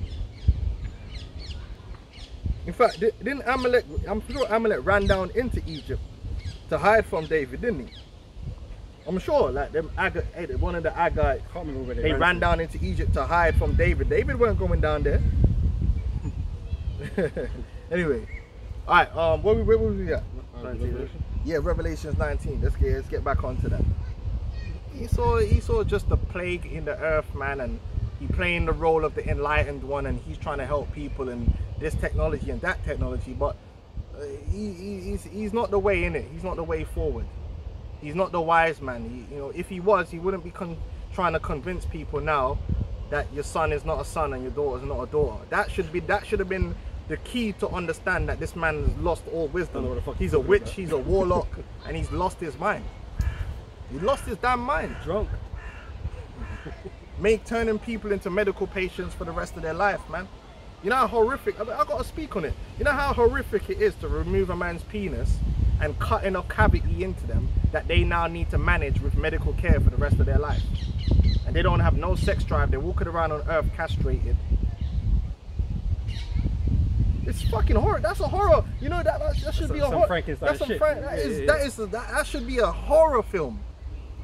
Imagine that happened to you, blood. Oh my God, like you just got a hole where your penis used to be, blood, and it's just like you're walking around drained, no testosterone, so you can't even show aggression, like against a man that can't even feel like a man. You lost strength. You just, oh man, feel like a man. You're just there like with a stinky hole. And then if the hole closes up, because it will close up by itself, right? Yeah, then you could die because what will happen is you have a bubble, a cavity in there. And then the cavity gets infection and you can die. Is it worth it? Is this all worth it? Like, come on, man. But this man, according to this man, that's medical care. That's the way forward. That's progression. That's why he got to go. This is Revelation 19 and 12. His eyes were as a flame of fire, and on his head were many crowns. And he had a name written that no man knew but he himself. And he was clothed with a vesture dipped in blood, and his name is called the Word of Most High. That represents the death and destruction that the Lord's going to bring. And that scripture goes hand in hand with Isaiah 63, and the scholars know that. And what does it mention in Isaiah 63? Edom. So that's a cut to vocab and them, oh, the Edomites have been done away with. No, the Lord is coming back to specifically deal with Edom. And he's going to kill a lot of Edomites. Yeah, I've got that loaded here as well. Yeah, if you want to bring it out, of course. Yep. The eschatology. Yeah, that vocab runs away from. I don't, you know, personally, These I don't exist no more. I don't deal with the eschatology. People run away with. What? Don't want to address it, no? It's Isaiah 63 verse 1. It says, who is this that coming from Edom with dyed garments from Bozrah? See, it's the same thing. It's the same, that prophecy is the same thing as talking about in Revelations 19. And that's what these Christians don't want you to understand, that a lot of prophecy, everything was already spoken of in the old covenant. Yep. And a lot of the Revelations, a lot of the prophecies in Revelations just expounding on prophecies that's already been written. Yep. It's not a new thing that it completely new that this event was never spoken of before. No, it was spoken of. Being reiterated. Revelation, the coming of our Lord was spoken of in the Old Testament. It says, this that is glorious in his apparel. You know, how shall I come in white and clean, right? In power, right? So, it says, traveling in the greatness of his strength. That's the chariots. I that speak in righteousness, mighty to save. Because he's coming for the salvation of his people, the elect of Israel. Yeah, it says, wherefore art thou red in thine apparel, and white, and thy garments like him that treadeth in the wine fat? I have trodden the winepress alone, and of the people there was none with me. So with the people there was none with me, for I will tread them in mine anger. Yeah, they're not with the Lord, man. That's why they're gonna fight against First the of Lord. all, according to them, the Lord is a misogynist. According to them, the Lord is evil to them. Yep. The Lord ain't, these Edomites can't be with the Lord. The Lord hates them. He hates their whole, to them the Lord's a racist, which he is. The Lord believes in the patriarchy, right? And he hates their race. Yep. It's for his race. The Lord don't love Edomites. The Lord hates Edomites. They're his mortal enemy. Is it not written that our Lord sprang out of the tribe of Judah? Edom is a natural enemy of Judah. His family had beef with Edom from day one. David was beefing the Edomites. The Lord said he'll have a war with Amalek from generation to generation. So that includes now, forever. It's an ongoing family warfare that you know what I mean, from a long time. Yep. The Edomites had his people under oppression when he was on earth, and he lived under that oppression. That man had him paying tax. They nailed him up. They nailed him up. They had him paying tax. And it's the same for Esau, man, because he got that perpetual hatred too. It's destiny. Yeah, they from the womb. You know, it doesn't matter what color it is. Yes, it does. Now, well, color matters now because of the whole Cleopatra thing. Now, all of a sudden, all the white conservative Christians, color matters. Oh my God, Cleopatra, she was actually, you know, man actually went and did some historical research for one. Cleopatra was actually Greek. You're stealing history. Oh, so now we got to be historically correct. But when you were making Exodus, 10 Commandments, you were making the 10 Commandments and Exodus. You don't have to be historically correct there with the depiction. But and then when we bring it up, oh, color doesn't matter. Color doesn't matter. But then man make a Netflix series and they put a lady as Cleopatra. Or even Queen Charlotte, more recent Yeah, one. and they lost their minds. Oh, this is woke. This is so what was all the Caesar Borgia images going on? Yeah. Was that what we have to eat that? How come you can't correct that one? Oh, you see how these men are? Double standards, bro. All of a sudden they care, like Hypocrites. you gotta get it right, you know. You can't Falsify the facts. You can't replace race. You know, Ariel. You know, fucking mermaids that don't fucking exist. You know what I mean? Losing their minds and shit. You might hurt. Even mama they're white. But you could have that. I never wanted no fucking mermaid. You give a fuck. And we don't want Cleopatra being a so-called black woman anyway. Cleopatra was the top Dick sucker. you know, she was the a top. The Who of the kingdom, bro. She was busting it out for everyone, bro. You know what I mean? Like, you could have that. Julius, Mark Antony, you know what I mean? She was down there, bro. And she was ugly too, man. You seen the images of her, man? She had that nose like the Count from fucking Sesame Street, man. And she was having as many men. 1, 2, 3. How many dicks you had today, innit? 5. Fuck that bitch, man. And she looked like Amalek. She looked like a hook-nosed Amalek in the pictures, man. No doubt. Anyway, let's keep it going. Blue eyes as well. Devil eyes. Isaiah 63 verse 3. It says, I have trodden the winepress alone, and of the people there was none with me. For I will tread them in mine anger. So the Lord is coming angry. Righteous indignation. Yep. With the wrath of the Lord with him, right? So if I will tread them in mine anger and trample them in my fury, and their blood shall be sprinkled upon my garments, and I will be stained, and I will stain all my raiment. Right. For the day of vengeance is in mine heart. So the Lord's hold on, wait. The Lord's coming for vengeance. So let's talk about, why can't we talk about that vengeance? What's he coming for vengeance for? Why is he coming for vengeance, If we talk about it, we're not allowed to talk about it because they'll say, oh, vengeance is mine, saith the Lord. No, but, so we can't talk about it? But this is what gets me, right? If it's just like a neutral thing, that, you know, the world's just neutral and no one hates nobody and whatever, there's no bad blood or nothing going on, right? Why is there vengeance? Because revenge is akin to revenge. Which is justice. So he's trying to get back on somebody. Why? Well, we know why. Revelation 13, it tells you, he that leadeth into captivity shall go into captivity, and he that killeth with the sword must be killed with the sword. Here is the patience and the faith of the saints. So there has to be a focal point around his vengeance, right? And it's his people. Why is that hard to understand? You know? Well, it's hard to understand because they're gonna be the focus of that vengeance, and that's what they don't want. Denial. That's what that is. They don't want it to be the case. Oh, don't talk about that. You guys are preaching hate. Yep. Well, what's that then? Because the Lord said he's coming back to sprinkle people. He gonna violate people, have their blood all up in his garment, man. In trials everywhere. Moving like an episode from the what's that thing? From Boys. Yeah, the boys, man. Says, for the day of my vengeance is in my heart. The Omni man. So the Lord's been on his mind for the longest, man. It's been in his mind to come down and bring his vengeance. Because he has sat there and watched all the perils of his people and all the wickedness done on the earth.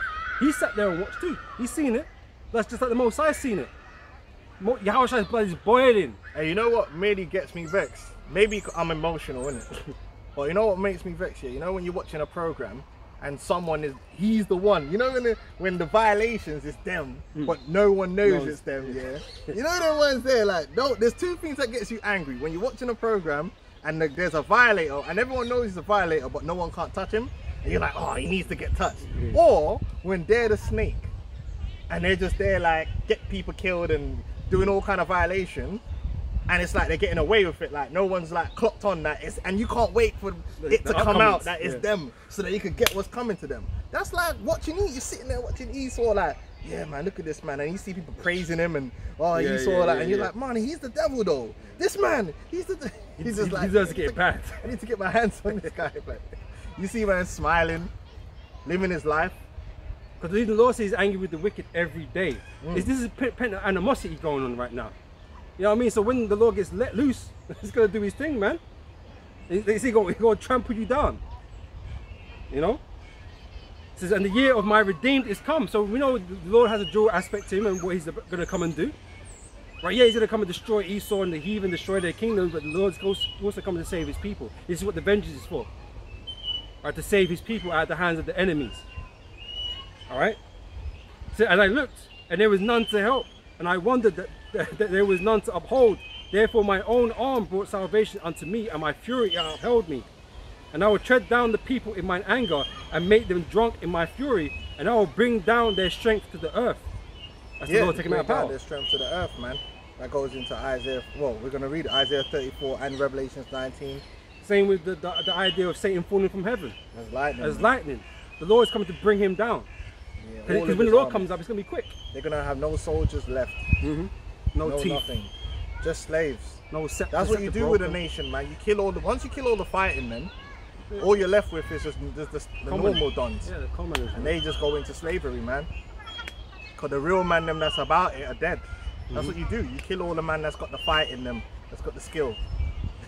And leave all the farmers, man. That's what's going to happen. All the beta males, all the incels, man. You know what I mean? Call of Duty can't help you, man. You got Revelation 19 still? Yeah, they're picking, Isaiah 52 and 14. I'm starting from 13. Say, the Lord shall go forth as a mighty man. He shall stir up Jirus like a man of war. He shall cry, yea, lo, lo. He shall prevail against his enemies, I have long time holding my peace. I have been still and refrained myself. Now will I cry like a travailing woman. I will destroy and devour at once. The Lord's gonna come with that fury and emotional, man. You know? Could you really think all this fury of the Lord's coming just because you don't believe in him? No. It's deeper than that. Everything you've done, man, It's all deeper into than that. one, and it's gonna come with fury. It's going to destroy America, and it's gonna come with fury, and it's not gonna be like I said, the events, the emotion that's gonna be expressed towards you other nations, beginning with your Edomites, is not gonna be nice. We're not gonna be like, oh just come over here, just you come this way, sir. Nah, man are gonna be dashing people around. Give you the chain, put the chains on, sir. Yeah, kicking people over. Oh no, let me just give you some time to say goodbye. You know goodbyes, man. Come here. Man. Hey, it's gonna be terrible, man. But for you, not for us. Like, we ain't gonna give a fuck, man. Well, if I can carry on reading Bible show. Yeah. Right, 663. It says, verse 7 says this now. It says, I will mention, because after the Lord just spoke about all that unspeakable aggressiveness that he's coming with. He says this, right? It says, I will mention the loving kindness of the Lord and the praise of the Lord according to all that the Lord hath bestowed on us. We got the mercy. We got the loving kindness because we know the Lord loved Jacob. That's right. That's written. So that's what we do know, right? The Lord hates Esau. That also do we know. Okay? This is why the Lord coming with that maximum violence, man. Maximum violence, bro. Not that Dillian White thing, man. That's that weak thing, bro. And the great... Big up Dillian still. Big up Dillian, bro. You're a real yard man still, you know what I mean? But that weren't the maximum violence we was looking for. This is and the great goodness, which is mercy, right? The great goodness is mercy, right? Bestowed, toward the house of Israel, right? Which he hath bestowed on them according to his mercies and according to the multitude of his loving kindness. Yeah, That doesn't apply to other nations. and that culminates in for God so loved the world that he gave his only begotten son. That's right. Whosoever believe in him shall have everlasting life. That's the mercy, that's the goodness, that's the gospel. Yep. It says, for he said, surely they are my people. Oh, Children. Revelations 21. They shall be my people. Go on. It says, children that will not lie. So he was their savior. Right? And again, it doesn't apply to heathens. It doesn't apply to nobody. He never said that to nobody else. Right? But we do see blood and guts everywhere speaking concerning Edom. Right? We do see that. Ugh. You know, so we know Esau can't be saved. Not even a little bit. Maybe the entrails that left over. No, Esau can't be delivered, man. He's going to receive all of the judgment the Lord's got for him. You know, and these nations, like I said, the other nations, the Lord's going to come and break them down, man. And take power away from them, take the crowns from them. You know, and put them in servitude. Just like we had these other nations in servitude under Solomon and King David. Yeah. But You this know, time they'll it's come going in to be worse. worse this time. But they're going to be on a punishment. Yep. So we're going to come, that's why it's going to be with a rod of iron, man. Yep. Hardcore. Because they violated, man. So now they're going to have to receive, you know, we have to show them what's really good, what's happening out here, man. But they're showing disrespect to the Heavenly Father and his children, man. Come on, you know what most men would do for their children, bro.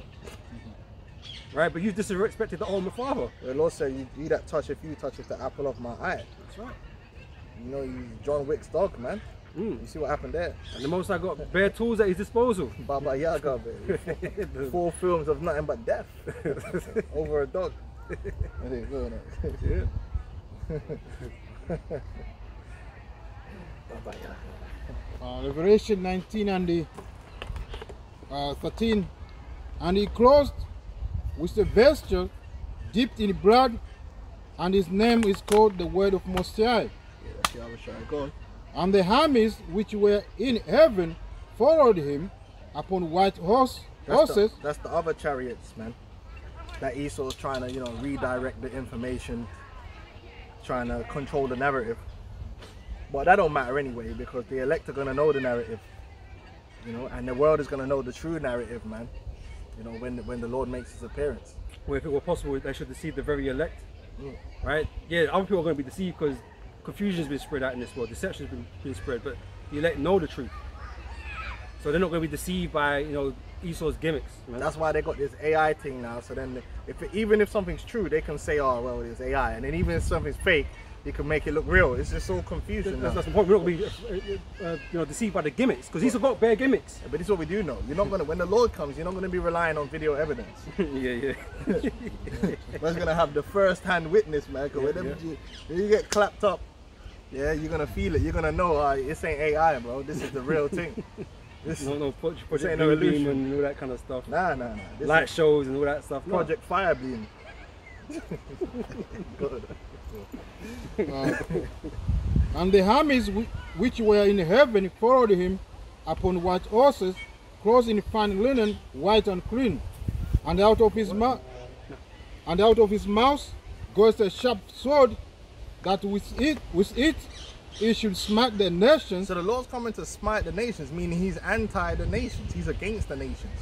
But Christianity will make you believe that he's for the nations, he's for America, God bless America. How could God bless America when he just said he's coming to smite the nations? Make it make sense. And he's coming to destroy utterly one particular place. Come on, man.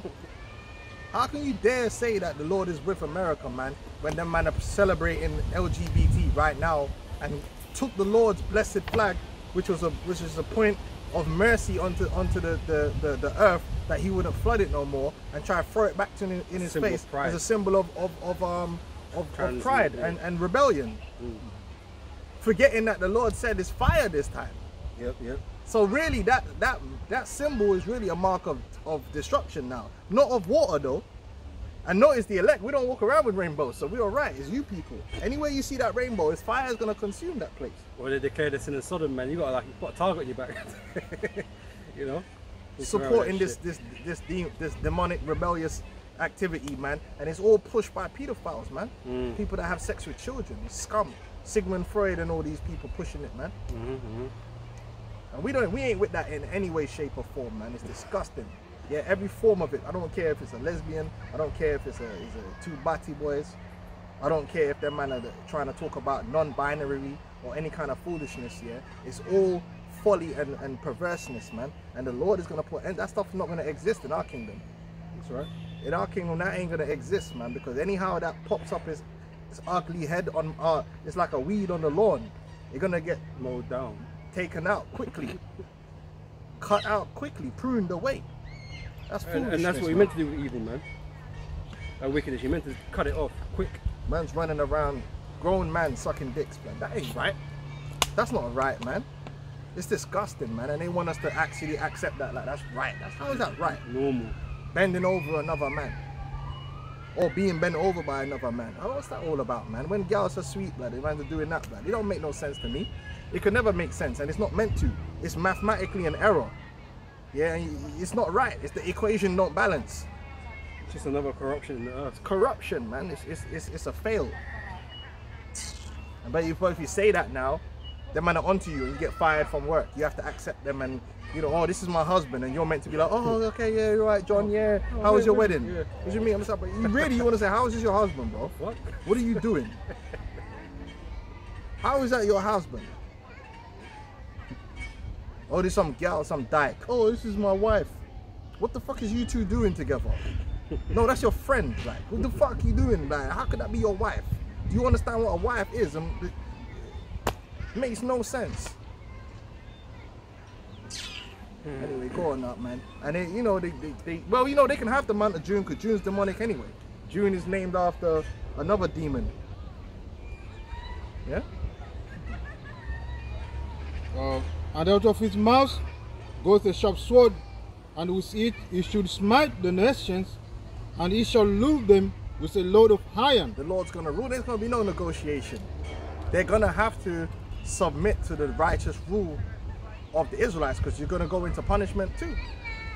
They have to go into on the rulership. Ain't going to be no voting, no negotiation, or would you like us to rule over you? No, you're going to be ruled over. Just like these fucking women, man. She gets you aggravated. It's just like they think they got a choice, man. Sprinkle. Hey, listen, I tell you what, there's gonna be some sprinkling. There's gonna be some sprinkling of some fire on your ass, man. And you can sprinkle that. That's the latest demon. Some sprinkle demon agent. She's a witch as well. Is that a person? Yeah, some gal like advising all these women. And if you listen to the advice she's giving them, it's just whore them and how to like finesse man and do foolishness, man. The Lord didn't tell us to live like this. The life is not supposed to be about finessing people and getting one over on people, man. Deception and being, you know, all this bull is toxic behavior. Toxic bullshit, man. About sprinkle. The Lord gonna sprinkle fire. And it's coming, man. When you're burning, it ain't gonna be funny either. Oh, it's so cute. She's so witty. You see how witty she is when them fucking missiles come. Sprinkle. It's Luke 19 verse 27 says, but those my enemies which would not that I should reign over them, bring hither and slay them before me. That even goes to our people. A lot of you Jakes, man, you don't respect Yahweh Shem El Shai, and you're out of line, you're gonna be put to death. You need to be reset. Your spirit needs to be released from your body so you can go back to the spirit world, into the righteous body, celestial body, and get that reset. And come back to your right mind, because your mind ain't right now. You Jake ain't right now. Even you Jake are not right. You're out of order. You're in rebellion. You want to do what you want to do. A lot of you Jake, man, you giving on to Esau, man. You rather, right now you're so twisted in the mind, you rather serve Esau than the Most High, which makes no sense to me. But hey, you're not gonna make sense because you're not right in the mind. So you're gonna have to be, you know, non-negotiable. Let's clean the car though. You have to respawn. Yeah. You don't read them scriptures in the church either. Wipe them hard drives, man. Yeah. Was that 8 and 19? No. Fucking hate it, man. And the treadeth the winepress of the fierceness and wrath of Almighty power, and he has on his vesture and on his thigh a name written, King of Kings and Lord of Lords. And I saw an angel standing in the sun, and he cried with a loud voice, saying to all the fowls that fly in the midst of heaven, come and gather yourselves together unto the supper of the great power, that ye may eat the flesh of kings, and of the flesh of captains, and the flesh of mighty men, and the flesh of horses, and of the flesh of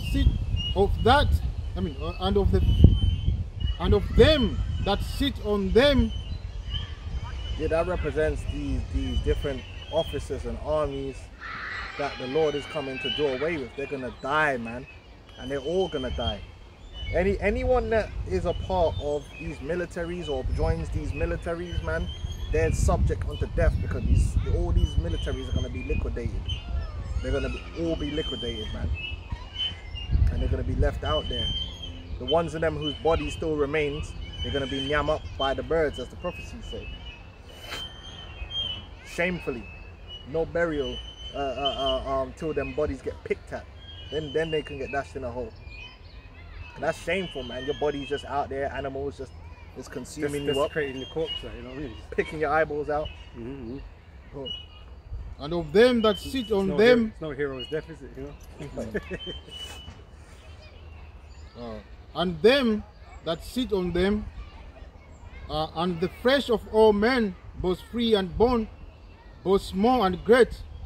And I saw the beast and the kings of the earth and their armies gathered together to make war against him. But what's going to happen in the midst of this world war, as them man launched the missiles on America, the chariots are going to turn up. And now, so the focus of the war is going to be not upon each other, but upon the chariots. So basically all the armies of the nations, including NATO and whatever's left of the American army, they're going to have to come together and say, yo, like, there's a bigger threat. And they're going to come together to fight against the Lord, but they're going to be obliterated. And that's why they push that in the movies also.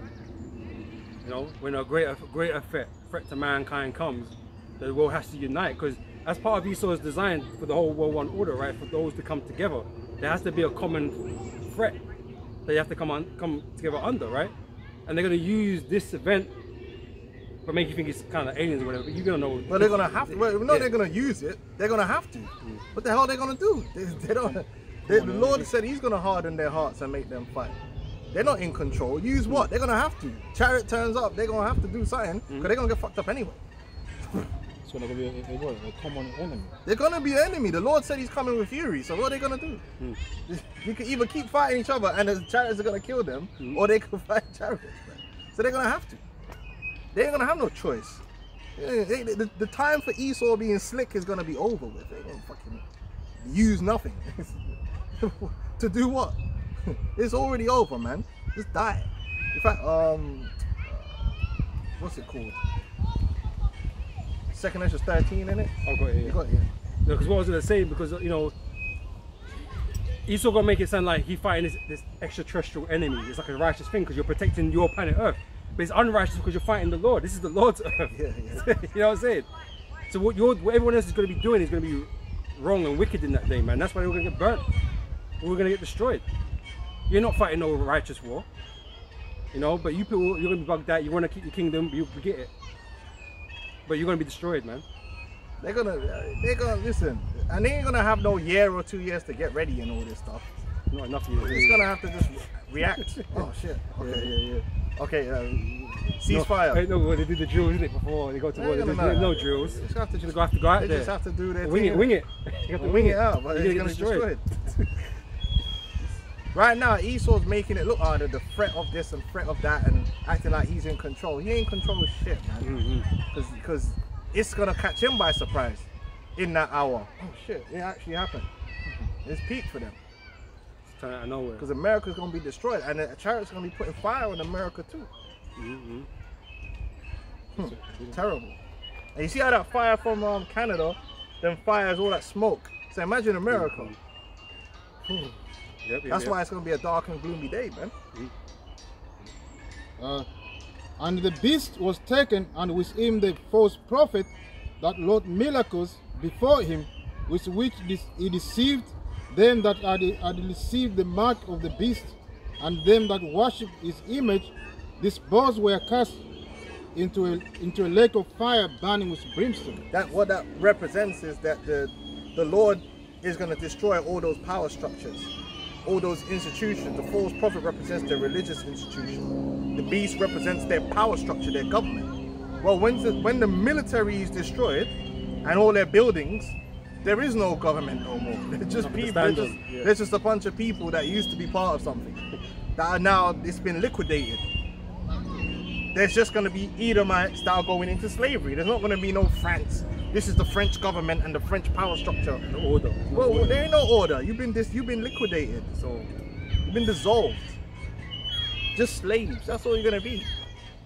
Oh yes, I'm the chief of what, blood? What you were chief of is gone. don't exist. What do you mean? I'm still the chief. Fuck off. I'm the chief of this. You know? I'm the president of America. What America? These social constructs don't exist no They more, don't man. exist. So The buildings are whatever, gone. man. The military's gone that you used to enforce the institution. So what's left? It's like your manager at work trying to still enforce his power over you, bro. What are you talking about? It's gone. Yeah, it's that's shut it. up. You know, there's no authority here. That institution's gone. So the beast is gonna be liquidated, man, by the Lord, destroying all the military and everything. Yeah. Did he mention the word deception? Yeah, He did, right? deceive the Because people. Yeah. this is the whole point. The world is under a deception, man. And the people don't want to admit this. Right? They want to think, oh no, the government, the people, they're right, and the massive people, what they say, what do they say? The majority is always right. Yeah. This ain't one of those times. This ain't one of these times. This whole world is under a deception that Esau is running. You know. So this is why he's gonna get you to take the MOTB. But just knowing that's supposed to be the situation should deter you from that to go and to get it. Well, all they believe in is like, oh, the miracles, you know, oh, you took this chip and you can see this and do this and that, this technology. Bro, we're already in a world where you can see wonderful things. Yeah, and this is the Esau's destroyed real life so much here that now you need to have VR. I got news for you. You're already in VR. You've been in EVR. The moment you were born and you opened up your eyes, yeah, you were in a construct. that's already like, what's a VR? Is VR just a construct that man made and you see objects and we're already in that the only reason you're not enjoying this Esau's reality fucked is because Esau's fucked it up. Esau's fucked everything for you, man. Oh yeah, man's fucked up. The reason you need to get this technology to fix your damn eyes because of your sin. You fucked this up. This is paradise already. We already in paradise. And it has all the senses. Oh yeah, like they got to try and slap something on The taste. so you could feel like them man got VRs. This is how bad it is. Let me tell you how bad it is. This is how bad it is, brother. Them man have got, now they want to have sex with an AI fake woman, yeah, and then they're gonna hook you up to a machine so you could feel things. My brother, you're already hooked up to a machine to feel things. The fact that you got to go through that, yeah, to feel, it shows you something's wrong. Man, gonna look like one of them cows that hooked up to the other things. Where's watching? Bro, it's mad, and then they're impressed. The Apple goggles. You could see and do things with your hands. Listen, my brother, you already could do that. You could already grab a pen and write on some paper. In fact, you can already work things out in your head. A lot of the old school inventors, like even the guys that used to do the organs, like the records are like, they didn't have all this technology, like set up this thing and measure this frequency. Them man used to walk into the building with a stick, throw the stick in the air, hear all the reverberations, and devil thing. Yeah, and calculate the damn organ based upon that. Yeah. And then you had Nikola Tesla. One of the reasons it's hard, a lot of his work, most of it he never wrote down. It was all in his head. But Esau, but you need this computer to do that. Because Esau's dumbed you down, he's dumbed down your brain and trying to replace what's already been created for you. Good man, too calculated. He's replacing what's already been created with something which is lesser.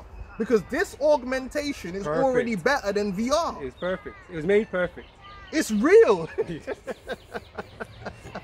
It's connected to all your senses already in a perfect way.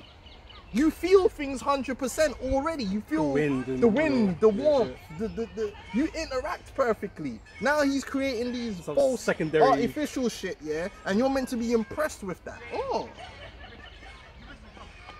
this is bullshit, man. Esau, and so all you people that are worshipping this man and his fake phony technology, the man's making fake women, fake vaginas. We already had vaginas and they were fine.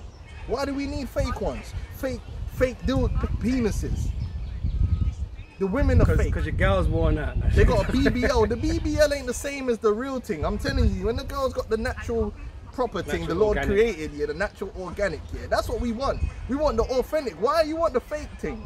The fake thing is not the same. It never is. Everybody knows the bootleg and the fake thing is never. It's synthetic. Yeah, the Chinese shit. What's better, real leather or synthetic leather? You know, you get the PU leather. It ain't the same. Man getting the PU leather and acting like, yeah, see, like we got the synthetic version. Why? But then we're impressed by Esau and his miracles. But all you had to do was have a good diet in the first place and not poison yourself to death, and you wouldn't need all this medical intervention. The food itself, the food that we eat is corrupted as well. Man's making fake meat now. Oh wow!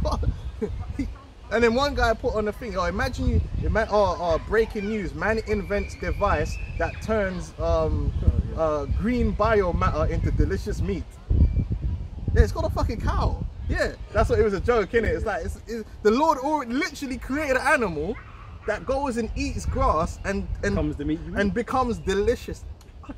Yo, yeah, but listen, I'll come to the conclusion. The oxtail is the sweetest thing, you know. Like when I went to my grandmother's the other day, innit? And she was cooking up some oxtail, right? And I took the oxtail blend and I took it home and I was eating this thing, yeah. And I'm like, you know what, yeah? The oxtail is the sweetest part of the cow, you know, because you know these men are having all this steak and that, yeah. Steak is not really all that. most steak is not really flavored that nice. But you see, when the man cook up that oxtail, there's something about the meat in that tail, blood. That's just different, blood. And bro, it hits different, brother. I'm telling you, fam. Yeah, the Lord already done amazing things around us here every day from these leaves, but no one respects the Lord's creation. But Esau comes up with some goofy manipulations. this camera. We already had cameras. They call eyes. The TV's trying to catch up. Why do you think they need to keep making better and better TVs? Higher definitions. Because we already see in better than HD, better than 4K, better than next thing. 8K. When after about 3 years old, your eyesight's 20/20, brother. But they're saying a lot of time when they're making these new fucking definitions, 4K, 8Ks, and all this kind of stuff. Like, there's obviously we have limits to what we can observe, and they're saying these new TVs they can't give you anything extra anyway now. It's just gimmicks now. Oh yeah, we're gonna make a 16K TV. Well, you can't even see 16K anyway. You're not gonna. There's no such thing. Bullshit, man. Esau's a bullshitter, but people are impressed by him. You know, they think that his technology is just grew. Esau, but then they're impressed by the miracles, and that's why they're gonna take his mark. Oh, he can save my life. He can do this. All right, go and do it then, innit? So Genesis 1 verse 31. And God saw everything that he had made, and behold, it was good. Sorry. I'm going off. Right? And behold, it was very good. Right? And the evening and the morning were the 6th day. The Lord made everything so great. The Lord, this whole world is a miracle, man. And it's filled with wondrous, you know, you get them little clips on TikTok or whatever, just talking about a random animal or a random thing. You're just like, wow, look at this, man. There's so much to absorb about this world that we live in. Yep. But then Esau comes with some bootleg thing and acting like he's God or something. Like, bro, you're weak. You're weak, fam. Lord already made self-sustaining vehicles, man, like horses. just self-sustaining, and it grows. It can get stronger. Breed and create more. Upgrades. Yeah, breed and create more. Without creating all this pollution. Replicate, self-replicating, man. Like, goodness gracious, man. Imagine if your car self-replicated. You'd never have to buy a car again, would you? But it don't, does it? You gotta go to a corporation and buy it off them again. Fucking joke, man. Fuck Esau. That's my spirit. Well, man can't even own a horse now. You ain't got the space to own a horse tonight. There's not even a choice. I'm not impressed by Esau and putting chips in your brain, as far as I'm concerned. But I'm impressed by Oxtail, though. Oxtail beats anything Esau's created or invented. Cause, bro, the Oxtail and the Butterbean Star, it hits different, man. That's what I'm saying, man. Listen. I'll have to come around for dinner sometime. Bro, the Oxtail hits different. It just, man, them that know what I'm talking about. The Oxtail is a different. I don't know what the Lord was doing when he did that, but it was A1 behavior to create such a delicacy, fam. You know what I'm talking about. This brother's smiling because he's like, well, you know it's like $10.99 a kilo now. It's peak. They used to throw it away. Right, Esau didn't know what to do with it. It was a desirable piece, wasn't it? Yeah, Esau didn't know what to do with it, man. But now, in Jake areas, when you're living around Jake or you know, Elam and that, they try to charge you $10.99 a kilo for a piece of oxtail, man. It's a madness. Sweetest. Anyway, go. Let's quick. You see, Ecclesiastes 39 and the 42. Therefore, from the beginning. Yeah. Yeah. Yes. Children, I can ride my bike now properly. That's good, man. Now you gotta ride it with no hands. What? That's your next objective. Therefore, from the beginning I was resolved, and thought upon these things, and have left them in writing. All the works of the Lord are good, and he will give every needful things in due season. Bro, it's so much, man. But the world isn't geared towards giving the Lord. Like we went in from the beginning, it's not geared towards giving the Most High no credit. It's not geared towards attributing to him anything. But Esau's quick to want to give himself the credit. Oh yeah, I invented this and I discovered this and I'm so fucking smart. You know? Look at me, I can create a vagina. It's not a vagina, brother. Poor imitation. It looks like a vagina. It's not a vagina. It's the made in China vagina. Yeah, You know it's them like, ones. It's like a vagina, but don't crack like a vagina. It don't operate. hit the same, fam. Shit. Go on now. This is the book of Revelation 19 and the...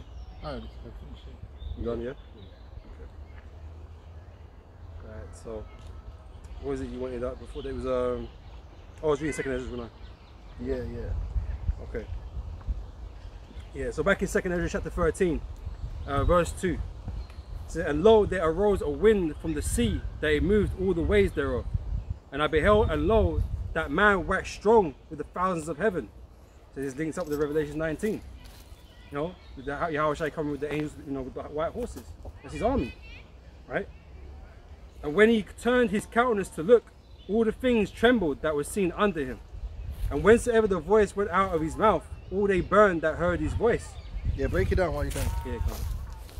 Right, so these are the armies of the world that are gonna come and meet the Lord in the sky, right? And this is this war in heaven that these people, you know, these Christians misconstrued, right? Because they're trying to make it sound like, oh, the Most High is at war with Satan in the heavens somewhere, and that's why he had to be cast down. That's not what we're talking about. This war in heaven is speaking about this time, with Michael and his angels and Satan and his angels fighting in the air, right? This is what he's speaking on. And that's really talking about Esau and his armies. Yep. And his AIs and all that shit. They ain't talking about the actual demons and all that. Mm-hmm. It's because the Satan that it's talking about there is Esau himself. The physical demon Satan. Because he is Satan, man. He's Evidently, he's like, adversary to life, everything. man. He's trying to rewrite the whole construct. My man's like fucking Darcy with the anti-life. Anti-life equation, innit? He's Yeah. against it. He's against life, man. Fucking what's the agent, but Well, from there, from the Matrix, but Smith. yeah, just trying to fucking assimilate everything and change everything up. So verse 4 it says, and whensoever the voice went out of his mouth, all they burned that heard his voice, like as the earth fadeth when it feeleth the fire. And after this I beheld, and lo, there was gathered together a multitude of men out of number from the four winds of heaven, right? That's all the different armies, yeah. You know, what's left over from the world war, right? Because a lot of men are going to get mashed up in the Middle East. But there's going to be leftovers, right, around the world, and they're going to have to band together. You know? So they're going to put aside the differences like we were speaking earlier, and come to fight the Lord. You know? This threat. Right?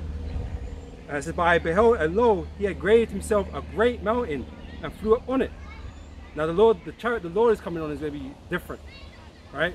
It's going to be, it's going to stand out, right? It's going to be massive. Like he braved the mountain. Yeah. Right? So you're gonna have the angels in their chariots, but you're gonna have the Lord's chariot. Right? And that's always gonna be mega, right? And he said, but I would have seen the region or place where the hill was graven, and I could not. Right? So it couldn't see past this chariot. That's how big it was. Yeah, big things, but You know? them Independence Day things.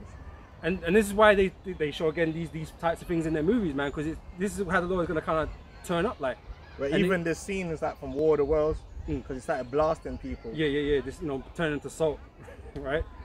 But they, like I said, they've caught things on NASA satellites and things like these massive objects. You know, some of them are bigger than the size of Earth, things like that. You know, whatever the size may be, it's gonna be big, right? When it comes down, you ain't gonna be able to see beyond it. You know. And it says, and after this, verse 8, I beheld, and lo, all they which were gathered together to subdue him, you know, to arrest him, to destroy him, right? Because that's their intention. They were hoping, right? Were sore afraid, because they knew they were here to die.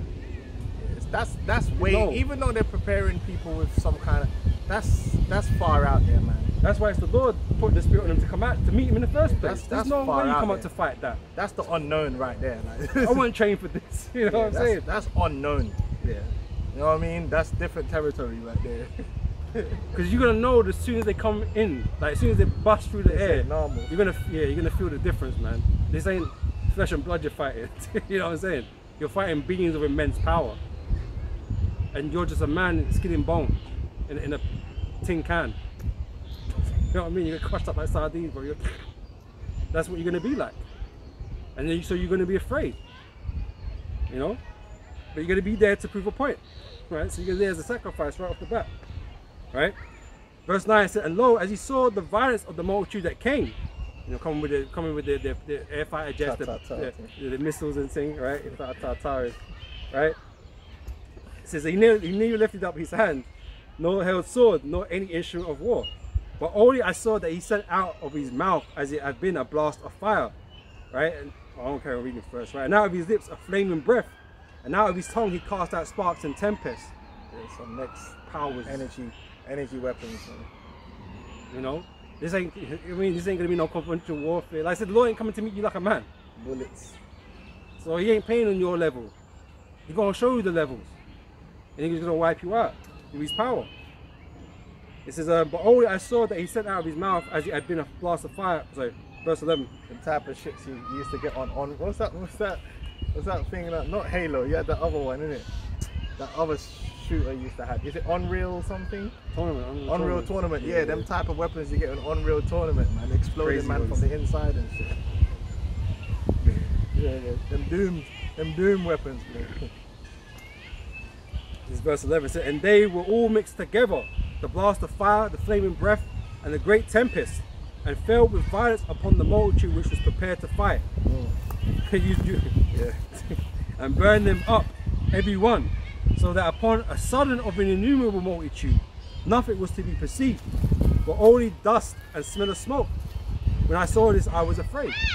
Right, and that brother was mentioning about the war of the worlds, man. That's why he depicted, you know, the destruction of the quote-unquote aliens. When they came, man, they just evaporated people, turned them to dust, you know. And that's what the Lord's gonna do to these men of war, to the mighty men of valor in this world, right? And just make them look like nothing, to show the whole world like what time it is, you know. And you have no other option to do but bow, because what can you do against this power? Nothing. Esau's greatest and mightiest can't do shit. So what's everyone else gonna do, man? Like I said, they got to lay down, man. The civilians, innit? Put them chains up. You know? Yeah, that's it on second Ezra. Yep. Yeah, Habakkuk 3. This book Habakkuk 3 and the 3. Most High came from Teman, and the Holy One from Mount Pelan, Selah. His glory covered the heavens, and the earth was full of his praise. The glory covering the heavens is basically represent the chariots all up in the skies, man. Glorious event. Go on. And his brightness was as the light. He had horns coming out of his hand, and there was the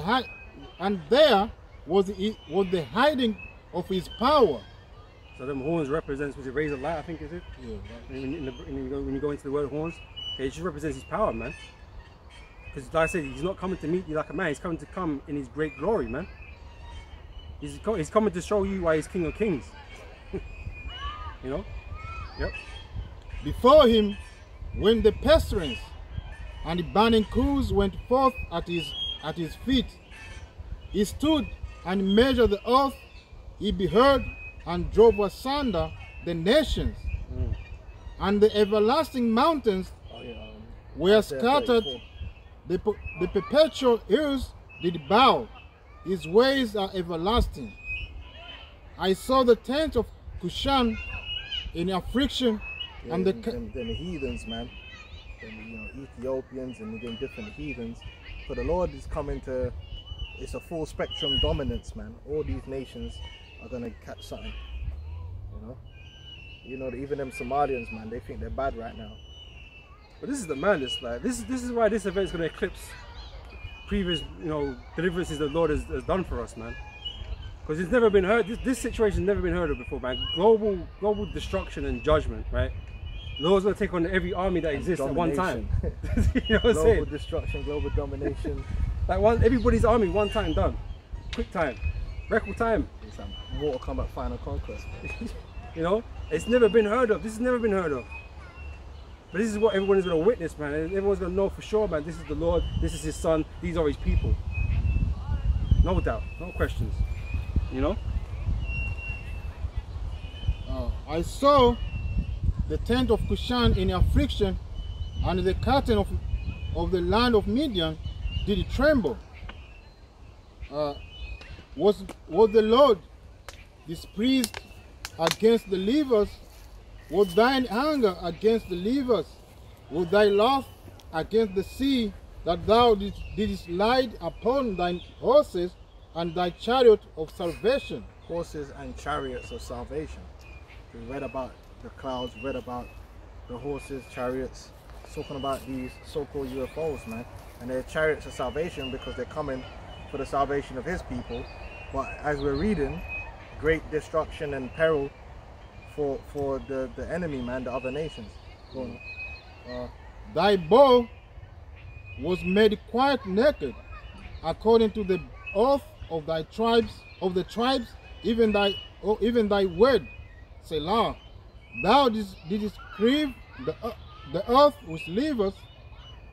The mountains saw thee, and they trembled. The overflowing of the water passed by. The deep uttered his voice, and lifted up his hands on high. The sun and moon stood still in their habitation. And that's actually going to happen. Now let's see if Esau could do that. Does Esau have the power to make the sun and the moon stand still in their ordinance? No, he don't have that power. But that's actually going to happen, man. The sun's going to stand still. And the Lord did that before anyway. At the light of thine arrow, Showing you that the sun and that don't determine time. They're a sign of time. You know these fucking morons. You know, if the moon weren't made until the 4th day, and bro, it's a sign of time. It doesn't mean, Same like a clock. It doesn't means mean the time time. doesn't exist beforehand. You know? Ugh. Like if you don't have a watch, time's not. Well, that's what I'm saying, like a clock, innit? It's a sign of time, but all the sun and moon is like a celestial clock. Yeah, That's what it is, it's to help you tell the time. The time still moves, right? Not stuck, frozen in time. yeah. If the Lord stood the sun and the moon still, it doesn't mean Stop. time's not carrying on. It just means that sign of time is stopped, and then the days prolonged. It's longer. More time. There you go. the sun and the moon stood still in their habitation. At the light of thine arrows they went. Yeah, because the funny thing is some place is going to be day, some place is going to be night. Because lest we forget that I wasn't going to say it, man. I wasn't going to say it. But yeah, lest we forget that, yeah, some in where we are now is day, and then on the other side of the globe, on the other side of the globe, the moon's out. It's time zones, yeah? Should be full moon still, isn't it? Or just after full moon, isn't it? Or is it? No, quarter? yeah, in the last. Right, that week's gone quick. Oh yeah, because it was, yeah, so it's the last It's quarter, full isn't moon it? last week. Yeah. I remember the full moon was last week. Yeah, that was crazy. So they got a moon still, because it's not near new moon. It's not until next week, right? So the moon still will be there. You'll see it. Yeah. Time flies, man. At the light of thine arrows they went, and at the shining of thy glittering spear. And it's not like it's literal spear. It's just these are the terminologies that the prophets have to describe what they're seeing. You know? Go on. Thou didst march through the land in indignation. Right, so we read about that, the fury and all that from Revelations, yeah? I was gonna quickly say, man, like you people shouldn't have a problem with these words anyway, like how things are being described, because even when Esau designs weapons, he calls things like javelins and spears anyway. Yeah, and it's a He rocket. still does that. He names it, this does it, you know, number this javelin or whatever. Esau really does that. We shouldn't have any problems, man. It's accurate, alright? Thou didst march through the land in indignation. Thou didst thresh the heathen in anger. Ooh. So you say you're going to thresh the heathen in anger. Yeah. Thou wentest forth for the salvation of thy people, even for salvation with thine anointed. There you go. All right, that's it on that. So that breaks it down nicely Isaiah 34. Yep. Yeah, Isaiah 34 verse 1 says, "Come near, ye nations, to hear and hearken, ye people. Let the earth hear and all that is therein, the world and all the things that come forth of it. For the indignation of the Lord is upon all nations, and his fury upon all their armies. He hath utterly destroyed them, he hath delivered them to the slaughter. Their slain also shall be cast out, and their stink shall come up out of their carcasses, and the mountain shall be melted with their blood. And all the hosts of heaven shall be dissolved, and the heavens shall be rolled together as a scroll." That's talking about that nuclear fire. Yep. "And all their hosts shall fall down, as a leaf falling from the vine, and as a falling fig from the fig tree. My sword shall be bathed in heaven.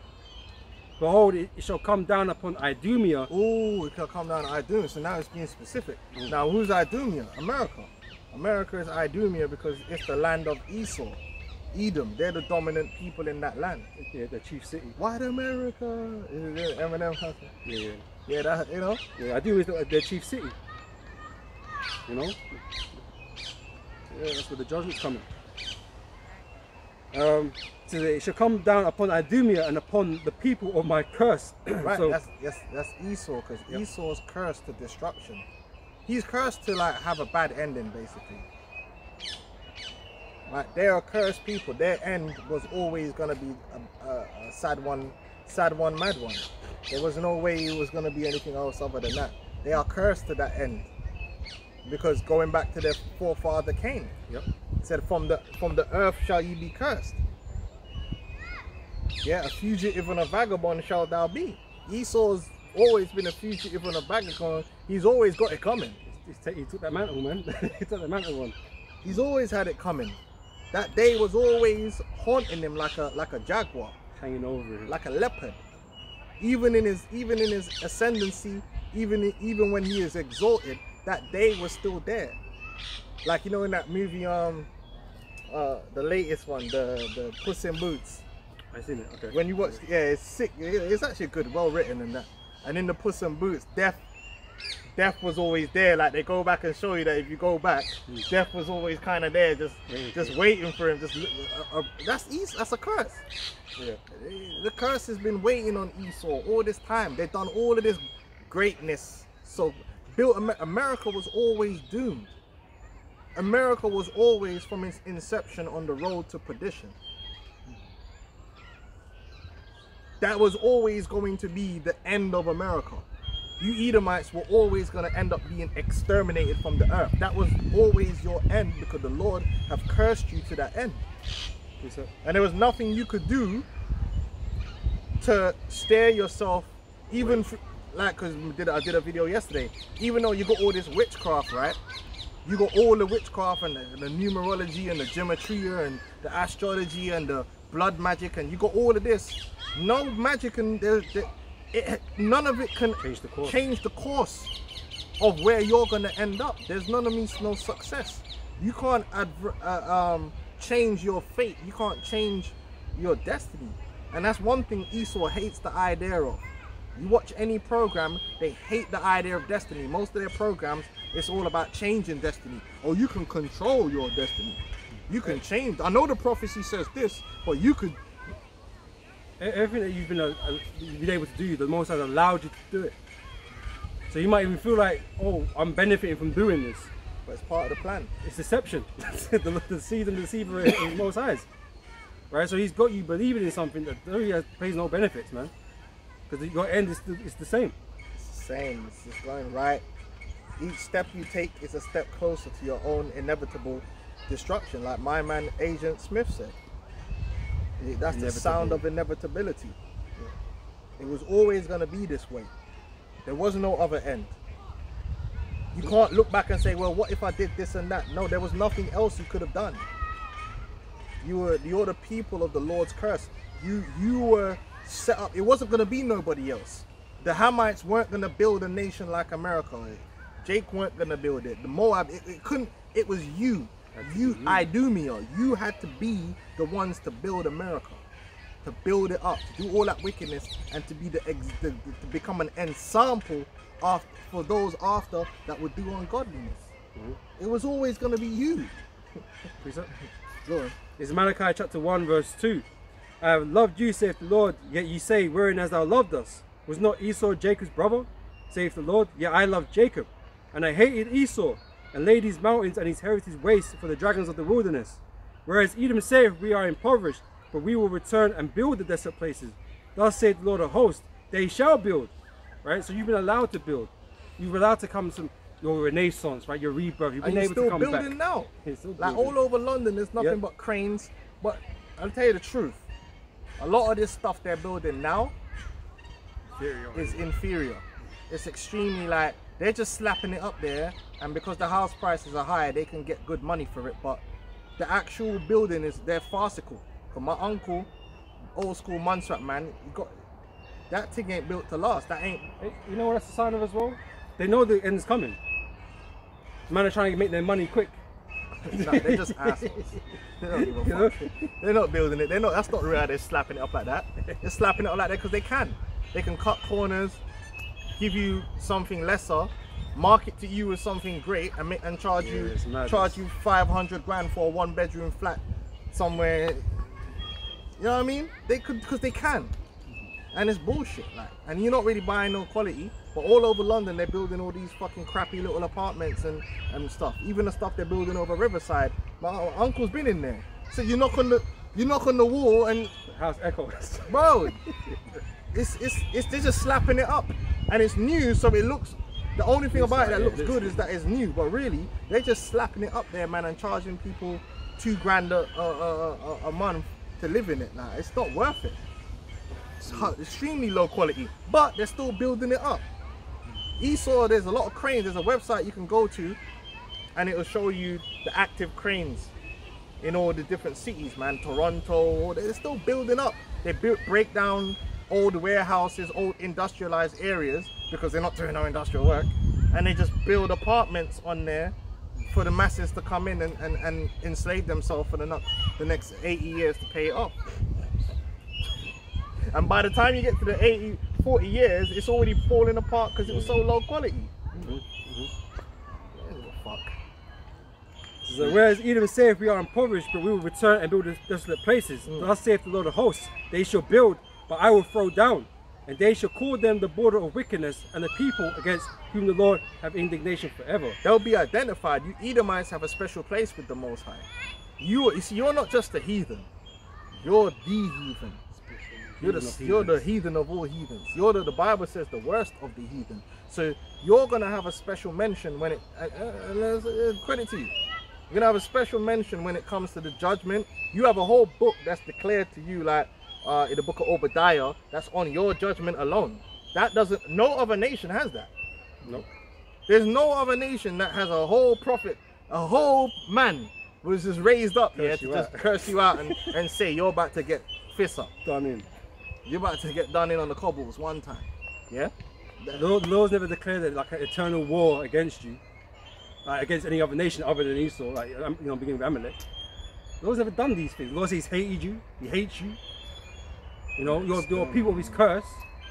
And then whatever you build, the Lord's gonna smash the shit out of it, man. The whole thing, London, this whole London's gonna get broken down. Like I said, man, we're not gonna come back in the kingdom and live in what you built. We build our own. We'll build it up according to our way. This shit is garbage It's not anyway. good enough, man. Yeah, we're gonna, the Hilton Hotel you got down there at High Street, Kensington, that's gonna get broke up. The Gherkin. But this is the thing, right? Esau's built with this stuff, and you're meant to be like amazed by it. Wow, yeah, lights and yeah, great, right? But when Israel have a kingdom, man, it's gonna be a fucking marvel on the planet, man. Right? Beyond anything that's ever existed. You know, some people might talk about the 8 wonders of the world, right? And the hanging gardens of Babylon. Screw all of that, man. Israel is gonna be a marvel on the planet, in the universe. So all of this stuff that Esau built, man, it's nothing to marvel at, really. I mean, You know? the best stuff they got is not really all that impressive, and they're not gonna last either. They wouldn't last anyway. You know, they're not really built to last like that. And like I said, the residential stuff they're building right now is pure garbage. Stuff will never be here in 100 years. It'll be fucking falling apart, breaking, cracking. It's messed up, man. Chipwood, using chipwood for all the wood. Dampness everywhere. Man's supposed to be using the cedars. Yeah, strong woods. The strong woods. When they're using cedar, but like MDF, and all this stuff. You know what I mean? Man said he bought one in Barking. The new one they built where the Halfords used to be. And he said he's had nothing but problems. They're like, yo, they've not completed certain things are not built right. So you've got to get them to come back in, right? And then on top of that, he said the wardrobe is flimsy as hell. He said it's gonna break. He said if you got kids and you use this wardrobe, because one of them sliding ones has got mirror on it, it's just gonna break. Of course it's gonna break, because it's no quality. Yeah, you are gonna have to pay the £500,000 or whatever it is for it, man. But what you getting for that? You're not getting no mahogany fucking. It's bullshit, man. This world is messed up, man. Ain't no quality for money no more. They just rape you. Don't get no granite surface worktops, nothing like that. Oh hell no, you ain't getting none of that. Some laminate over And top you're some already wood. in an apartment. So you're paying for an apartment with a little balcony space outside. What the fuck? No garden. It's a joke thing. That's how they want people to live in London anyway. So even though you're making more money, you actually the more money that you're making is getting sapped out by you trying to pay for rent or your mortgage. Yep. Joke. Devious. I'm finished though. Yep. What you got? I got a quick on it. Yeah. This is book of Ecclesiasticus 43 and the 15. Them man were in the ancient world were building buildings that the man still see to this day. There's no for this shit. Some of these houses survive wars. They're not. Yeah, these things wouldn't survive 50 years, man. From now, I'm telling you, they'd be already like even the yard I'm in was supposed to be built in the 2000s. It's fucked. It's fucked. I feel sorry for the dude because the amount of money he's gonna end up having to pay to rewire it. He's gonna have to. I know he's gonna have to replace all the staircase underneath the bathtub. All the piping needs to be replaced, and it's barely 15 to 20 years old. They just slapped it up. They just slapped that shit up, man. Real talk, man. It's a joke.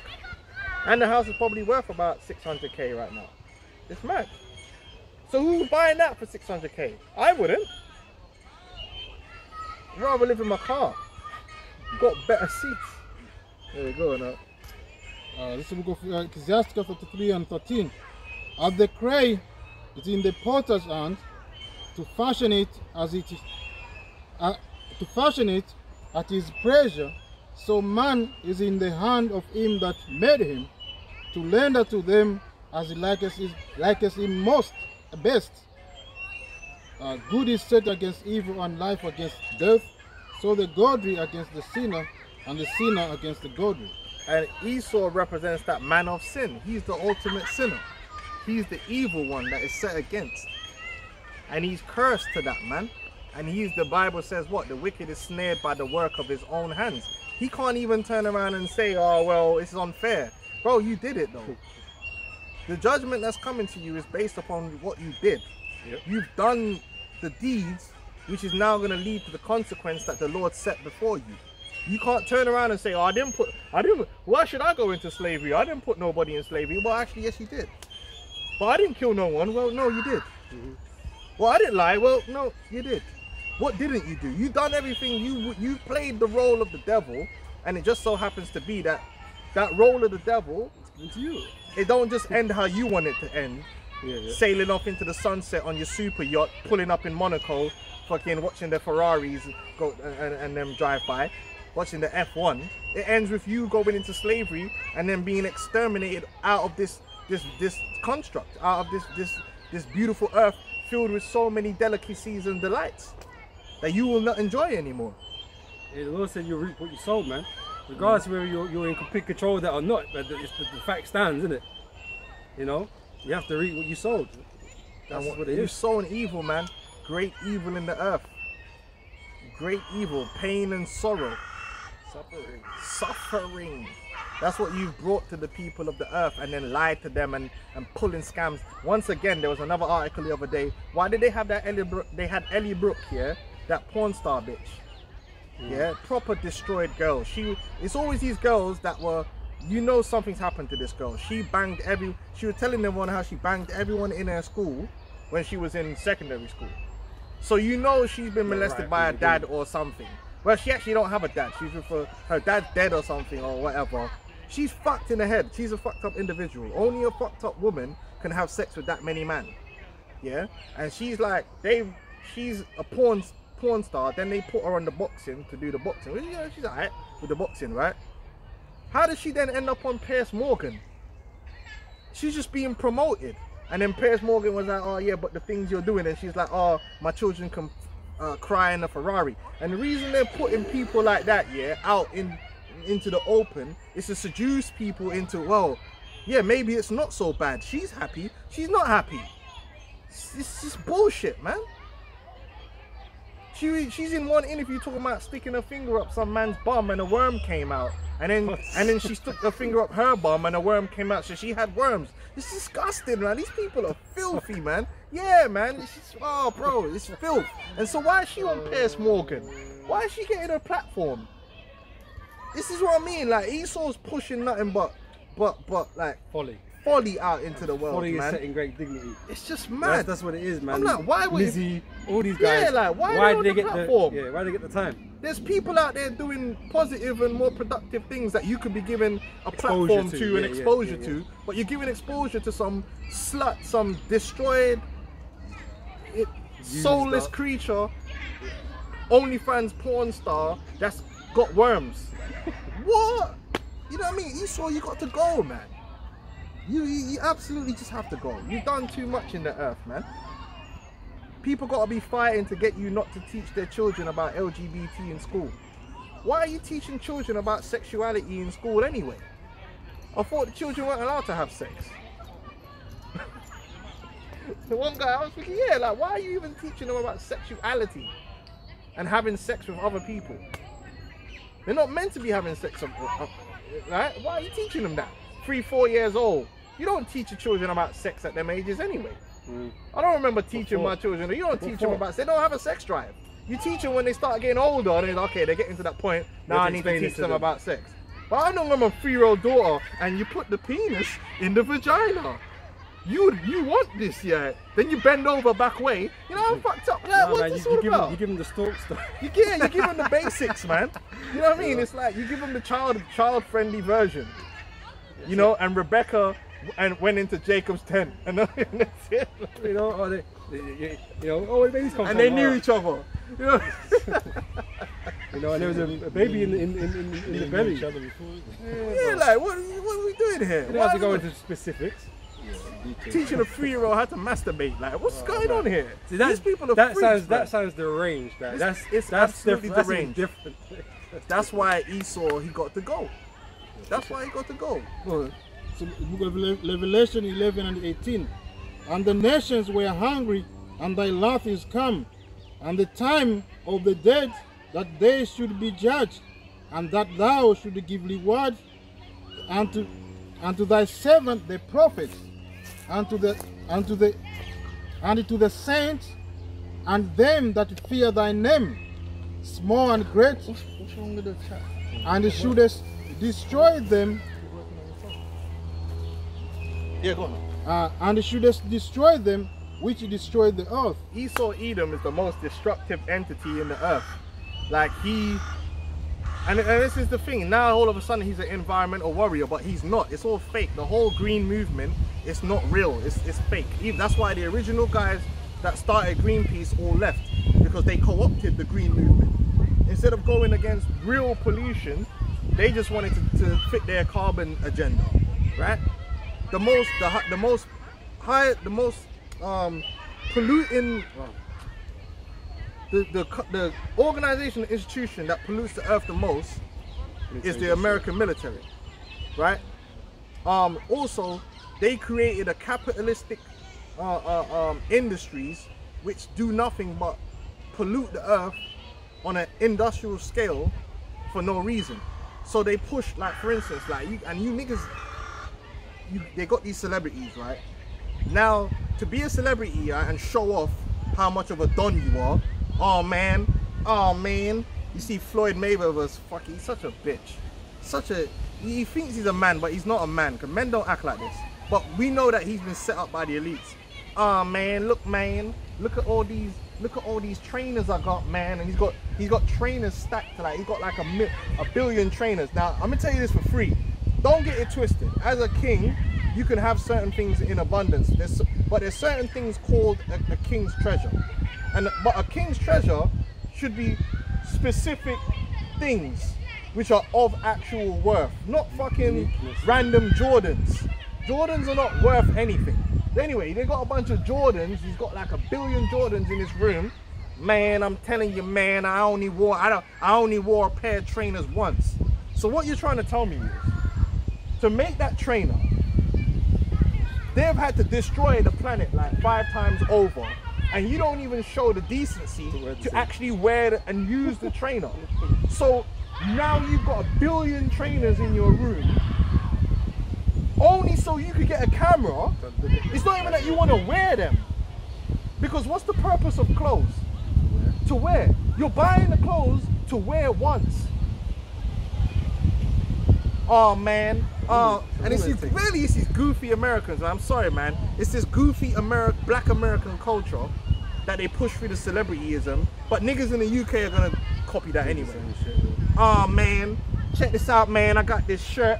I only gonna wear it once. Then why would you have a shirt and only wear it once? Do you realize the impact on the earth to create that shirt? And now you're just gonna keep buying shirts. So instead of just having the one shirt and wearing it to reduce the impact on the earth, to give the earth time to heal, these factories now need to create a shirt for every day so you can wear it. And you're pushing that vibration out into the world. So then now, a young man growing up thinking, for me to have status and for me to be somebody, I can't be seen in the same thing twice. Do you know what you've now become? A bitch. Because that's what they did to bitches. The first people they got with that psychological madness was women. Oh, so then the high society women would only be seen in a particular dress or thing once. Shoes and bags and... Now you niggas is acting like women. How does that make sense? If I buy a shirt and I like it, why would I only wear it once? Now there's a documentary they did into the clothing industry, and they show you that the clothing industry is just too much. They're producing way too much products, and it's based on you keep buying. Buy cheap clothing or expensive clothing, they don't care. But then you need to buy another one in a week later, the next sale. There's a sale every week. Sale, buy. So you keep getting all these clothes, but not knowing that there are whole lakes on the planet that have disappeared. Because they keep making all these clothes. Keep up with this demand. More demand, but there really isn't no demand. It's a fake demand. It's a greed demand. It's not necessary. It's a projected demand. They're making you want more. They're making you want more. So they just make it. But in the meantime, you're putting stress on the planet. Same everything else. Cars, it's the same thing. Phones, same thing. It's destroying the planet, man. You know? It don't have to be like that. Like, why are you know? So, and this is Esau. He's brought that vibration on the earth and pushed that vibration on people. Oh man. Oh man, man, look at my down, man. I only wear it once. I said, you fucking moron, man. What are you doing, man? What are you doing? Wear the shirt, man, until you can't wear it no more, and then you could dispose of it. Color fades or whatever. Man. Yeah, but I mean, like, why would you wear a shirt once, bro? Or why would you buy a pair of trainers to wear once? Just to look out on the wall. And then just store them in a room. I mean, man, have their collections, but... That's what I'm saying, but if you have a prestigious, it will be something valuable. Okay, you might wear it once in a while on a special occasion. But the man had about, bro, I'm telling you, there were stacks of trainers up to this tree in this room, and he was just gloating about how he only wear it. And there's like thousands of them, people got them. Art's different. Art is unique pieces of art. But then you don't have to destroy the planet to create the art. No, it's reusable. It's just mad, man. But that's why I said destroy him. There's so many things we could talk about where Esau's created a situation that is unsustainable. And then he turns around and says, oh, I'm going to bring in sustainability. But then the sustainability isn't about sustainability. It's all about control. Yeah. You're the one that put things out of control. Even psychology, I mean, destruction as well. I mean, Esau is pushing to the people as well. It's all destruction. like the makeup. Every week there's a different palette that the girls have to have. So imagine you spend all this money on one palette of makeup, and they make sure that the next month or the next week there's a new palette, so you can't be seen wearing the palette from last week. So you need to buy another palette, and then another palette, and then another palette. What the fuck is going on? Just wear your face, man. Keep it clean, guys. It's all demonic, man, and ridiculous. Go on, read that again, and that's why the Lord gonna. Esau's rulership is unsustainable. He doesn't care about the earth and maintaining the earth in any way, shape, or form. It's all about his own greed and his own vanity, and he pushes that vibration on the people. And the earth is actually dying because it's being put under too much stress and pressure for no fucking reason. Just because people want disposable shit. And But he's gonna tell you that there's not enough resources in the world for people. so then now he could turn around and say, oh, you have nothing. But it didn't have to be like that. It could have been balanced from the very beginning. Well, it's easy for them to say when 99, 1% hold the world, 99% of the world's wealth or whatever. You know what I mean? These men hold everything. Like, oh, there's not enough. You know what I mean? So yeah, you have to trim back. You have to trim back this and that. But these men are still gonna buy their roses. They're still gonna get their private jets. They're still gonna be eating Wagyu beef. But you gotta have the fake shit. You know? Come on, man. How's that fair? How's that? Because you're meant to promote fair and equality. How is that fair and equal then? It's not a bollocks. Everything you're promoting is bollocks. Destroyer, man. That's all he does is destroy environments, destroy rivers, destroy everything. It's a destroyer, man. Destroy families, destroy souls. Yeah, go on, read that again. Chat's working, brother. Chat's working, brother. Let me see it. Revelation 11 and 18.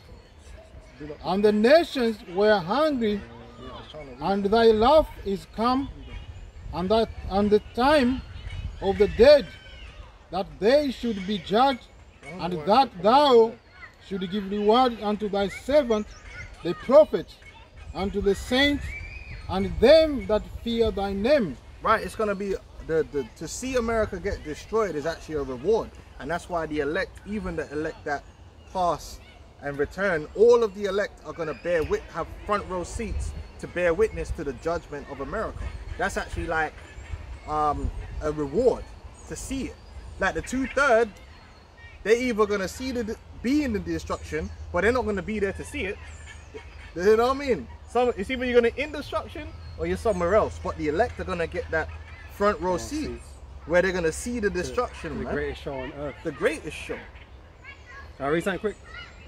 Sirach 25:7 said, there be 9 things which I have judged in my heart to be happy, and the 10th will I utter with my tongue.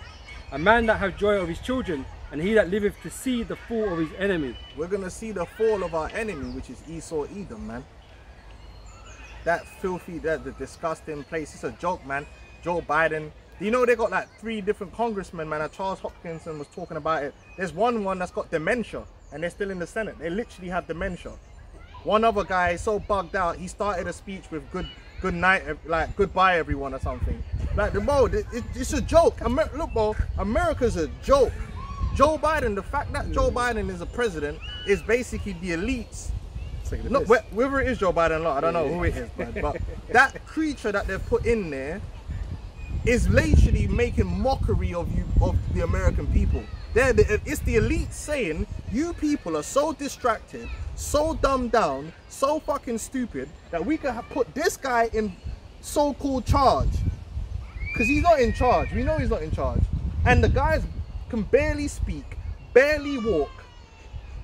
Anyone else in that position would be up for some kind of review. Think about it. Like the job me and this brother did, if we did half of the shit this guy done, man walked into the office and start jibber jabbering, man's a be doing a welfare check. Yep. Yo, come in this room. We need to do some check on you because you're in a safety critical position. Like this guy's in a safety critical position. He's running the country. He's got the codes for the nuclear weapons and all this shit, yeah? And the guy's falling over and jibber jabbering. He's the head of the most powerful military on the earth. And man's are pretending like they don't see it. But the reason it's a psyop, it's to show you like, yeah, I did it. It's like when you know, you're doing, when you're in prison or something, a man just come and eat your food in front of you. Just to show you like, listen, I could do this and there's nothing you're gonna do about it. This is a show of like contempt. Listen. Yeah, I'm gonna take your orange. What was that movie? Ving Rhames took my turn up eating the orange, spitting the pips at people. That's what Esau's doing to you. And you people are just there like pledge allegiance to the flag and all this, man. Yeah, we hate Trump. America's a joke, man. And the whole world is actually making mockery of Biden. Like, hold on, like. Yeah, do you know what? Australia do Biden dirty, man. Australian Sky, whatever it is, man. They're always doing pieces on The Biden. whole world is looking at you Oh, like, man. wow, like your leader of your They're country meant to be friends. wouldn't even be allowed to lead my Starbucks. They wouldn't Yeah, even be yeah, allowed yeah, to yeah. lead my. You ain't qualified for He that. needs to go to an old people's home and sit down somewhere. Like, Sip some soup. you know when old people eating soup, man. Yeah, man, sip some soup, man. It's mad, but they're doing it on purpose, just to show you the whole thing is a big joke, and the people are just, you're Yeah, they're just part of the game, man. You know. you're useless eaters, man. That couldn't run in an enlightened society. How could this be? Yep. Someone should stand up and say, hold on, this guy ain't right, man. And We need. And the worst thing about it, there was concerns before he even got into office. Man was too old and all this, but they still put him in anyway. The guy's just crippled. The guy, the jibber jabbering, the jibber the jibber. That was like, what the fuck is this guy saying? Man sound like James Toney blood, man. It's a joke, man. That's why this place is through. It's done, man. The fact that they've allowed this, that's why they put Boris Johnson as Prime Minister of Well, England. the fact that they even put Trump in before him was like, Trump had no pedigree in that arena. Didn't know shit about that really, but they put him in there anyway. But now they put a guy that has got background in that, but he's now Worst. too old. Biden's Senile the as hell. worst president ever. I don't think. I mean, they did put that actor in there. Reagan was just an actor, a Hollywood actor. I mean, but at least he didn't have dementia, or perceived, because we know like illusions, innit? But the fact that it's even being shown like that, jibber jabber, It's embarrassing, bro. the jibber. You can't have that in a country supposed to be the most powerful nation on the planet. You can't have perceived weakness like that. It don't look right. You know, no one respects you right now. It's like your allies taking the piss out of you, man. In one speech, he mixed up China with Canada, blood. And he's like, oh, you could tell what's on my mind. No, bro, like, you gone. Like, what's going on? And then he gone. When he fell over, he tried pointing at something like there was something in the way. And the guy looked where he's pointing, he was like, what are you talking about? There's a sandbag or something down there. But Oh my God. And this is a serious place. That just shows you that he's not really running the country. It's like you used to do when you was younger, bro. You tripped over like, You know? But then these people are going to be voting for these people. And he's not running anything. How could he possibly be running anything? He's not. You can't actually run. The hidden hand. Jibber jabber, jibber jam jim. They go now. Skipping the meetings as well. That's mad, man. And the nation were hungry, and thy wrath is come, and the time of the dead, that they should be judged, and that thou shouldest give reward unto thy servant the prophet. And the reward, not only are we going to be rewarded with the destruction of America, but instantaneously, we've really already been rewarded with being changed. So at that point, we're going to be under the new covenant fully. So we're going to be changed. We're going to have them superhuman bodies, not celestial body, but a superhuman body, right? A human plus, man plus, yeah? Yeah, upgrades. Maximized. Is it? Upgrades. Yeah, you're going to have the augmentation, yeah? Right?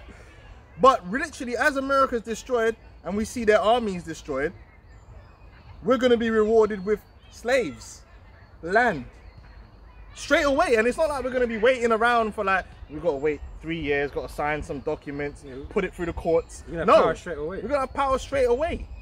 And Yahweh Shai is going to come down and say, okay, all right, let's what we're gonna do. Let's bring these people together. You get this amount. See, okay, them 100 slaves, they're yours. You get this land over here. Go do what you got to do.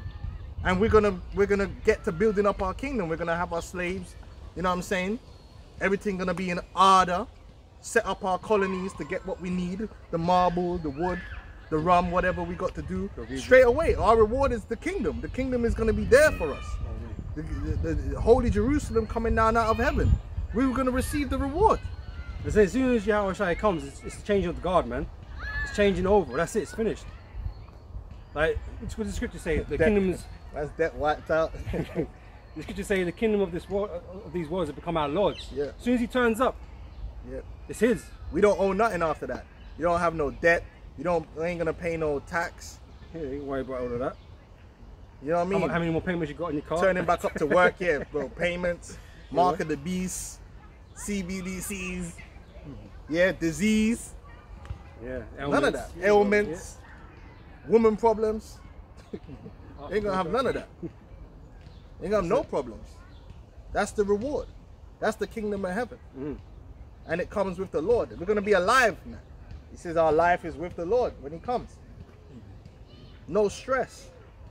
Liberty, true liberty. These niggas think you got liberty. You ain't got no liberty. The only liberty you have in this kingdom is to destroy yourself. Oh, you got all the liberty. We're gonna have true liberty, man, to live life without this bastard hanging over your shoulder trying to tell you what to do. We're gonna speak freely, not be censored by a devil. We spend most of our lives censored, man. You're at work, you're censored. You can't say certain things at work. You're done out here. Unless you're around certain people. You got everyone got to be quiet when you know. yeah, boss come around. hey, listen, this is what we do now. I don't walk into the manager's office and start talking about gays. Fucking faggots everywhere, man. You know what I mean? Next thing you know, man, putting a grievance, man. There's fish everywhere. They start calling you into HR. I heard you called, you made derogatory statements about batty boys. Here's your P45. 100%, man. You gotta be in hiding. There ain't gonna be no hiding in the kingdom. The truth will be allowed to be spoken, man. Peace. You're gonna be disturbed by wicked niggas and watching social media, watching niggas do wicked shit. No more sprinkle. Sprinkle gonna be dead, and all her followers. This is Revelation 21:4. And the Most High shall wipe away all tears from their eyes, and there shall be no more death, neither sorrow, nor crying, neither shall there be any more pain, for the former things are passed away. Yeah, man, the former things are passed away. All this pain and sorrow and stress that we gotta go through is gonna be done away with. It's just gonna be smooth sailing, man. We're gonna get to enjoy the Lord's creation, man, in its fullness, man, in righteousness, surrounded by like-minded brethren. Because that's another thing that's painful in this society, man. Yeah. Even if you live close to, but you really not, you know, your kids have got to go to school, and they're going to school mingling with demons. Even the niggas are even worse than the heathens. Yeah, you're right, sure. Mingling with niggas, man, and it's like you're trying to tell your children to not be like them, but then they become singled out and alone. And separated, man. And the reality is nobody really wants to be alone. You're not really meant to be like that. You're supposed to have family and community behind you and around you supporting you. That's how we were made. That's why we were made by ourselves. Clans and families and tribes, man. But in this society, isolated by yourself, you know, it gets lonely. I say you're alone even though we're surrounded by people. You know what I mean? Yeah, man. It's not how everything really should be. The Lord made us in abundance. You know, be fruitful, multiply. You know what I mean? So being isolated amongst others is just weird, and you know what I mean? Having to deal with this bullshit, like, because no one's like you. You know, and children find it hard to adapt to that type of shit, man, because they're sensitive. They don't understand, you know. And then you got to deal with it, you know, when you don't know what to do about that, really. Yeah, it's true. You know, like when you grow, if you got your children, and you're trying to get them to grow up with any kind of class or any kind of standard, like, and they're growing up around niggas, it's difficult, man, because niggas are stupid. It's just true. They're stupid, dumbed down. Their children are, and they're mean. You know what I mean? They're fucking mean, man. They like to bully. It's just true. They like to bully people that's not the same as them, and they're into nigga shit. You know what I'm saying? But then if you put your kids around upper class people, they're gonna get bullied because they're jakes. So it's just, you can't win in this kingdom. You can't win. You either hang around with, you either be around your own people, and deal with their niggerish We ways, brought it down. or you go around the middle and upper class, but then that means you're going to be around Edomites and heathens, and then you're going to get ostracized for not being like them in that way. So either you brought down or looked down upon. This. Exactly. You know what I mean? It's mad. But in the kingdom, we're all going to be together, like-minded. Our children, your children, everyone's there. You know, everyone's the same. Everyone's on the same wavelength, man. In harmony together. Working toward the same thing. So you ain't got to face all that bullying and all that kind of stuff. A lot of Jake have to deal with that bullying. The kids are getting bullied in school by some other, not crackers, by niggas. Some bitches or some other niggas, man. It's sad. And you know you're not even allowed to approach other parents. You're not allowed to approach other These parents. schools don't do shit. If your child is getting bullied by their child, you have to tell the school, but the school don't do nothing. Man, this kingdom is a fucking joke, man. You know what I mean? But then you gotta go work, innit? You can't, you know what I mean? Anyway, that's why this whole thing needs to be scrapped, because it don't work. It's toxic. And we can't live here. We're just surviving here. This kingdom is not IRS. You can't make it work. It doesn't work, man. Go on, man.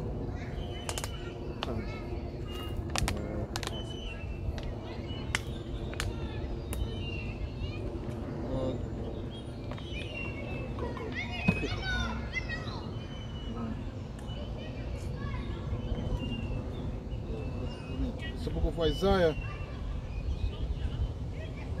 14 and the Yeah. 8. I mean, I'm starting from 7. The whole earth is at rest and is quiet. They break forth into singing. Yea, the fig tree rejoices at thee, and the cedars of Lebanon, saying, since thou art laid down, no Pharaoh is come up against us. Right, because Esau is just, like I said, he's overdoing everything. And one of the main drivers is war. War is, like I said, show you in Lord of the Rings, man. War is extremely exhaustive, man, on resources, man. And Esau's constantly at war. Constantly. So it's just, you know, and it's the over-consumerism. You know what I mean? Overproduction of things. Nothing is valued really to a certain degree for the longest while. You know, they just fill up a swimming pool full of baked beans and dive in it as a joke. Like, what are you doing? Food is not a game. It's not a toy. The man would just, oh look, we got a swimming pool full of baked beans. Brother, that's food. So ship that down to Like, what's going on? Like, so you just produced all that food to dive in it like it's water, Yeah. like it's a swimming pool? Well, just hand it to the poor. Just wasting food and wasting everything. It's just out of course, man. But you know, the scripture speaks about the whore living deliciously, man. Like, it's got way too much. You know what I mean? Just wasteful, right? We know like everything that America produces, half it don't get used. It's thrown away. You know what I'm saying? So they're very wasteful, man, because they take the piss. Basically, they're a burden upon the earth, and they make other people suffer because of that. You know? That's the way he sort of does things.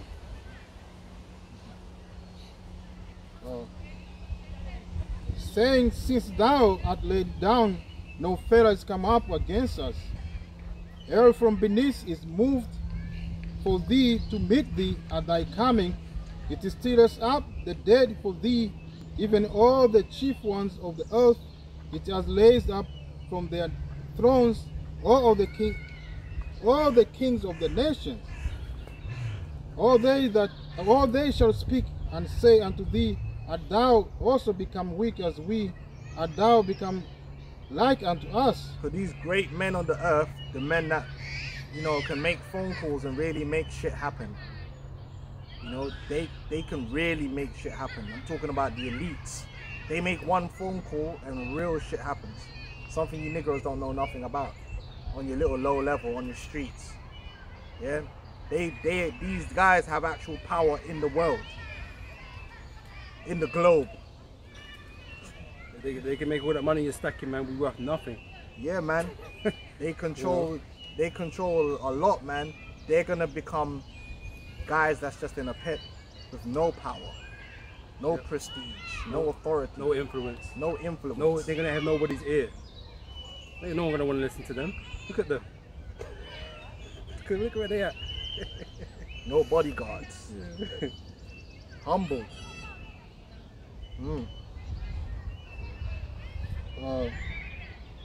thy pomp is brought down to the grave. Like the pomp, like you see all the fanfare, the royal family, how they roll around, the elites, how they are up in Monaco, you know, the luxury that they live in, the pomp, like the galas that they have,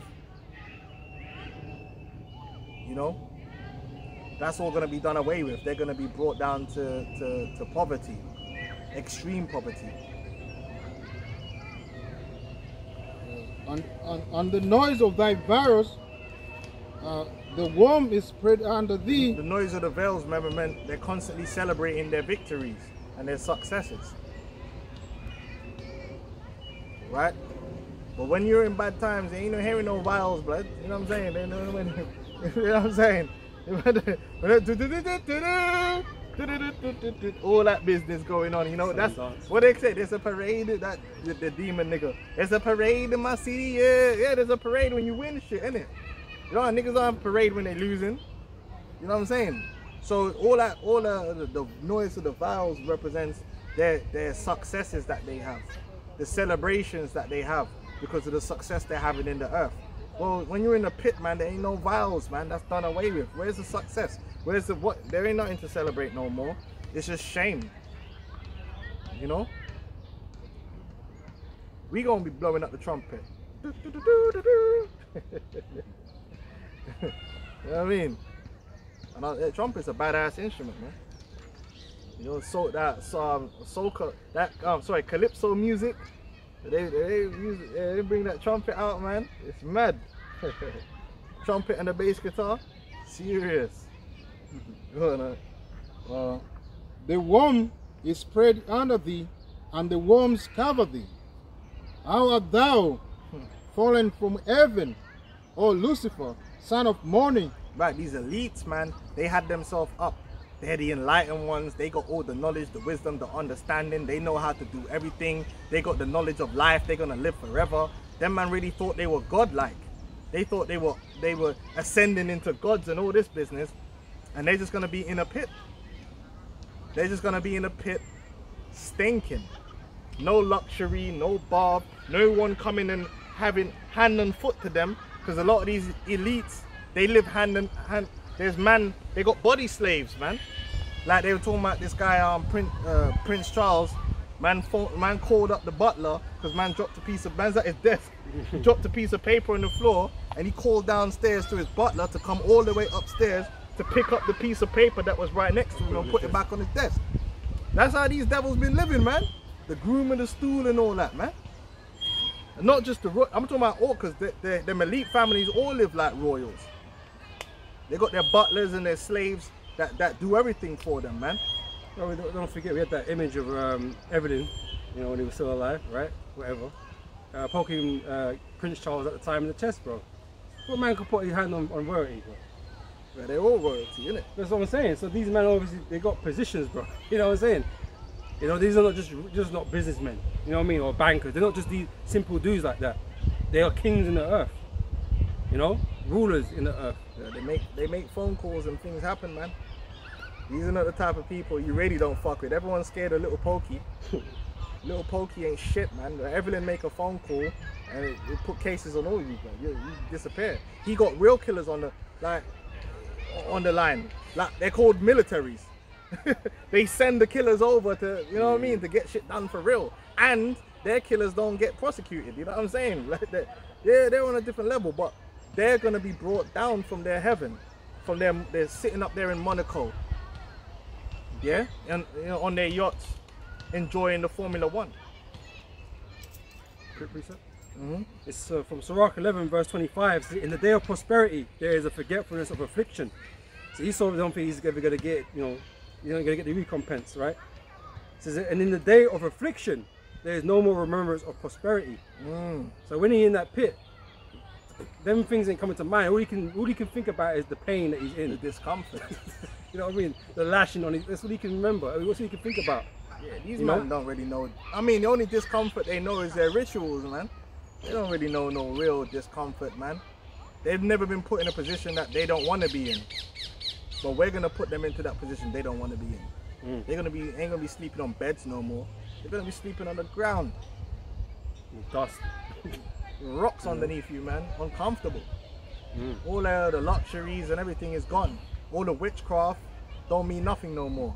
Because they pride themselves on that witchcraft, on their numerology and doing these things and getting success. It's all gonna go out the window, isn't it?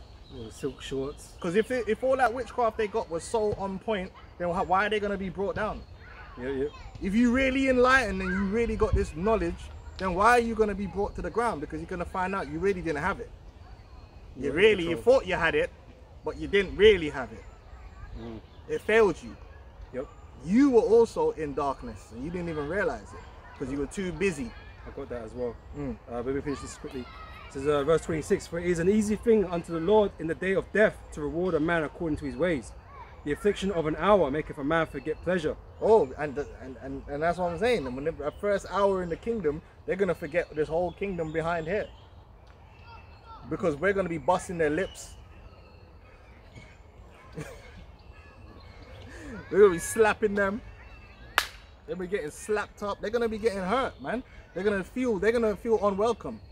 We're not gonna be what they call it, hospitality. Yeah, you're gonna feel the hostility. They're gonna feel hostility, not hospitality. Get over it. You know what I mean? Man, you don't What are you care. looking at? You Put ain't your got- gaze down. No rank, no status here, man. You know? No slap. We're gonna break them, like, to all the pride that they've had comes out of their eyes, man. Because you can see pride in a man's eye. You gotta break them down worse than the military. You're gonna break them down, man. They're gonna be getting Share them slapped up. around. They're gonna be hungry and not eating. They're gonna know. They're gonna be on the Atkins. They're gonna be on the new diet. Mm. Yeah, the minimalist diet. Like, And they live deliciously, man, so it's gonna affect them more. I mean, yeah, they be eating the Yeah. best stuff, man. But this time you ain't eating the best stuff. You're gonna be eating the gruel. Mm. You know what I'm saying? The mud. You're gonna get the essential minerals just about. Mm-hmm. But yeah, The pests, the mosquitoes and all them things there. The flies. You know them Ethiopian.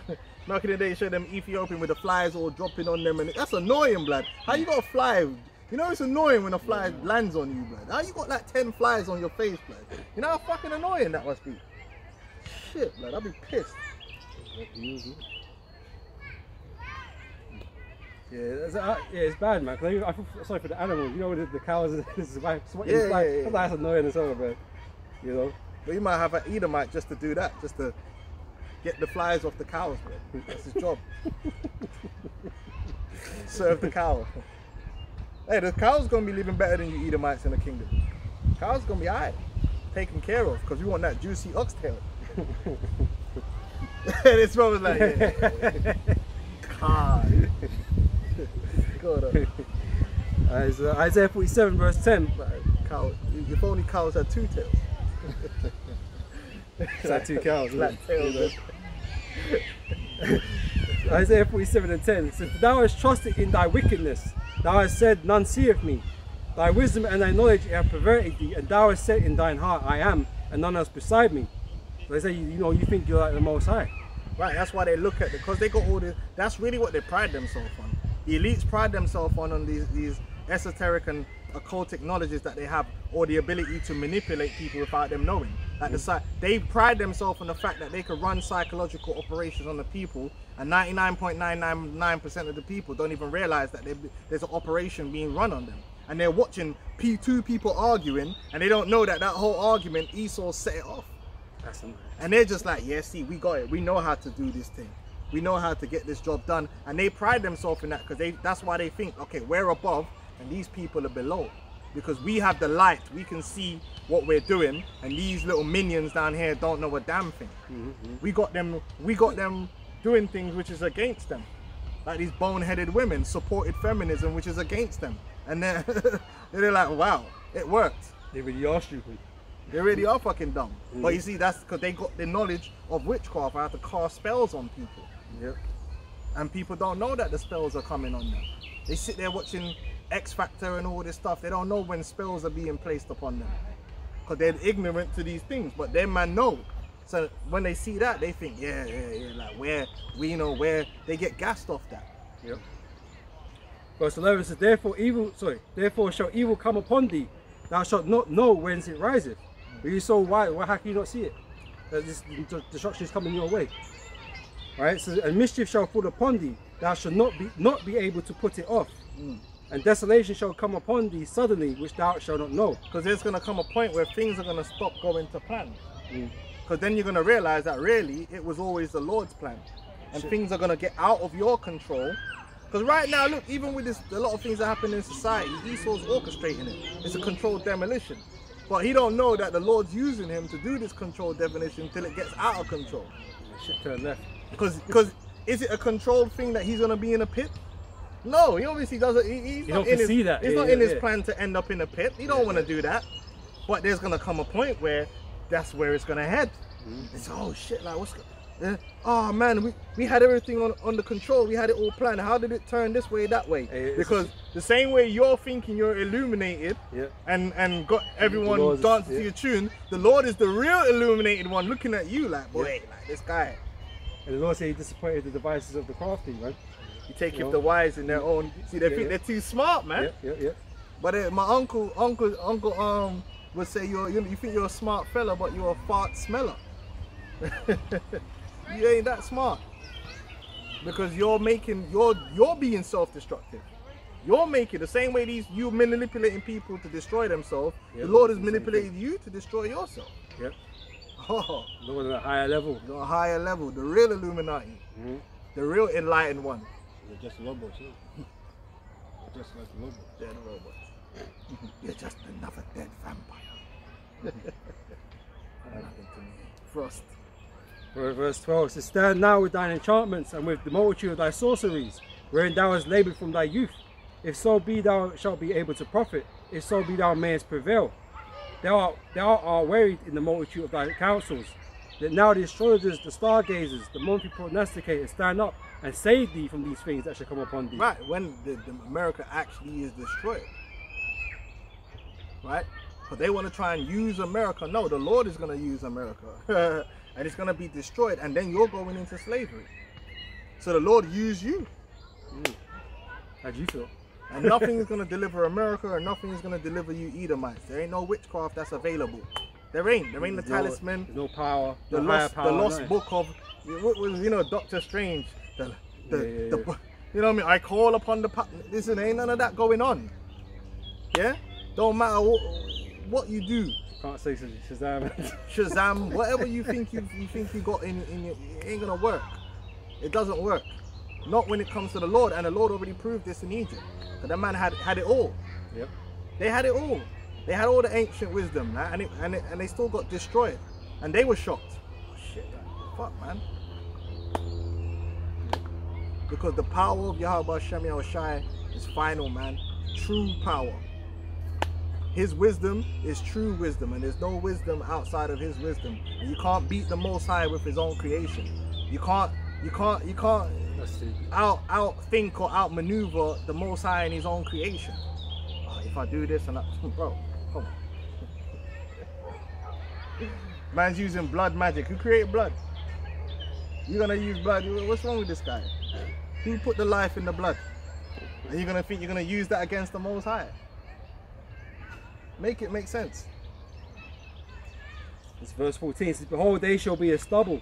The fire shall burn them, and they shall not deliver themselves from the power of the flame.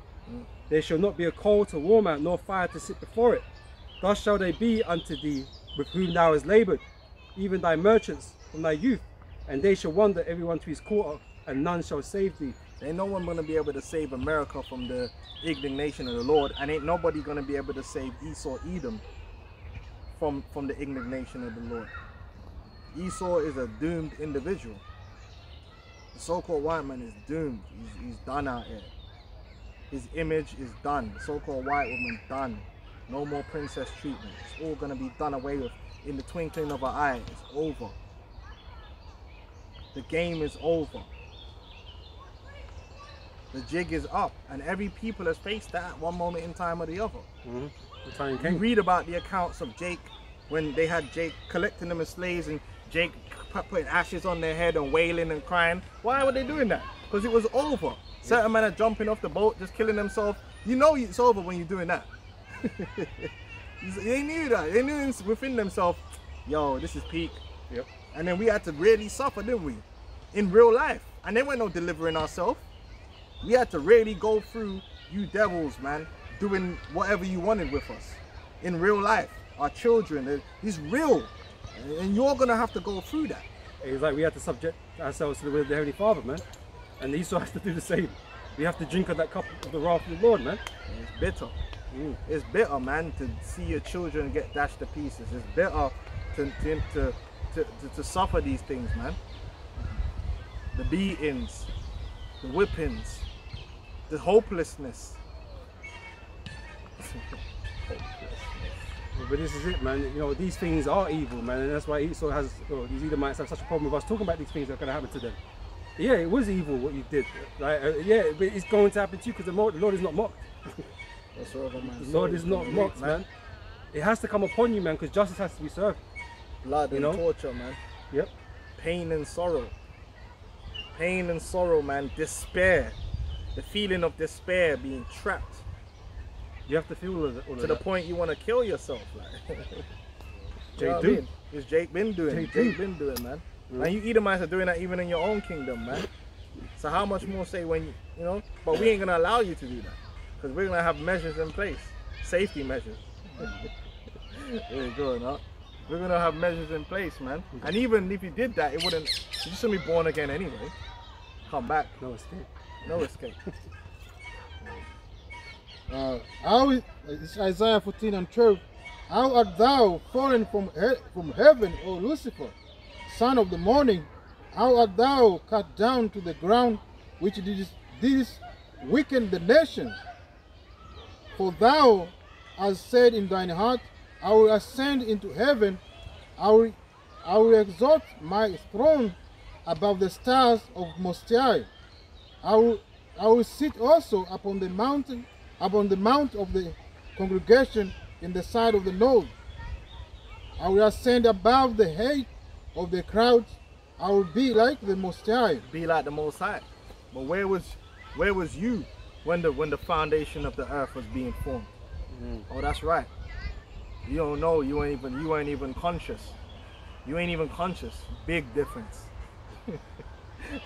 Big difference, yeah, between you and the Most High. And that's how we started this whole thing. There's a big difference between you, Esau, and the Most High. A big difference.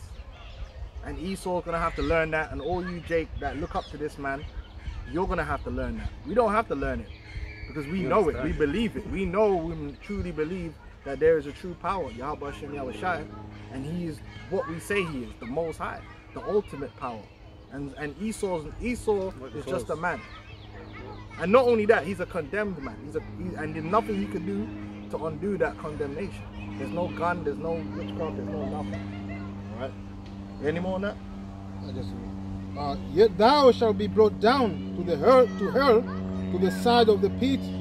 They that see thee shall now look upon thee and consider thee, saying, Is this the man that made the earth to tremble, that did shake kingdoms? And that's just to show you, man. It says, is this the man? Going back to Lucifer, it's sorry, it's not what people were calling the spiritual demon saying. It's a man on earth.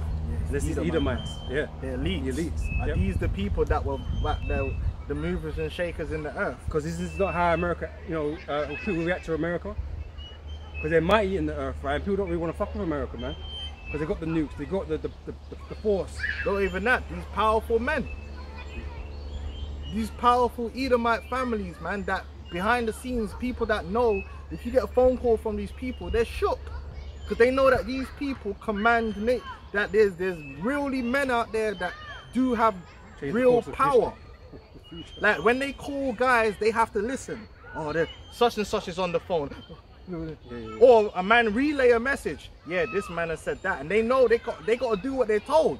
Because this man holds seat of power. The Rothschilds, the Rockefellers, these people have actual power. These other families and other people are scared of these people. They have fear for them because these men will end you. They do have that power because they're ruling in the earth. But that power is going to be taken away from them. And they're just going to become another bread. Look what they've done to Gaddafi and Saddam Hussein. Yeah, they had him X'd out. They got him killed. He's done. This is what they can do. They have that ability. So they're not just sitting there doing nothing. Yeah. They're talking to people and telling people what to do. That's their position on earth. certain families that the average person don't even know. They've never heard of this family name. Yeah. But people that need to know. They know, okay, yeah, you know, don't fuck with them, man, there. Because one phone call from them and your whole operation is shut down. Next thing you know, you're going into the bank and say they can't do business with you. You're blackballed out here. The table and that, you know what I mean? So, it's true. But these people are going to become nobodies in the earth. They're not going to have that power anymore. We're the ones that's going to have that power. Beginning with Yahushua, David, the 12.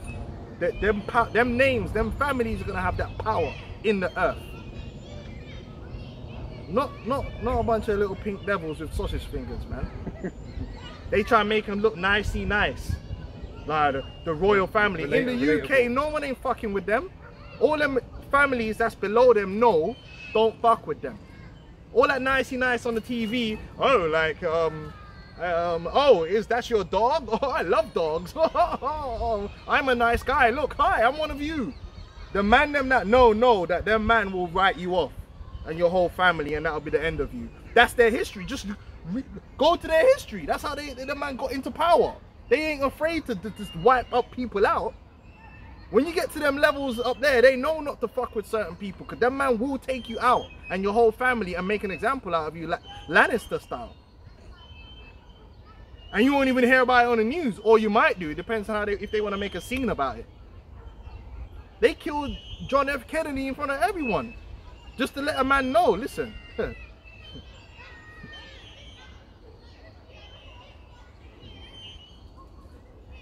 Anyway, is there more than that? It's like, that made the world as a wilderness, and he destroyed the cities thereof, that opened not the house of his prisoners. They haven't released you. You Israelites, especially in America, you think you're free, but you've never been free, because these elites, they never intended for you to be free, so you ain't free. They just manage. You're in their world. They manage you how they want to manage you. When Yahushua says you're free now, though, you will be free, because they won't have any power to stand against it. But they've not made you free. You're in more slavery than you've ever been. Your mind, just watch World Star Hip Hop. Your minds are destroyed.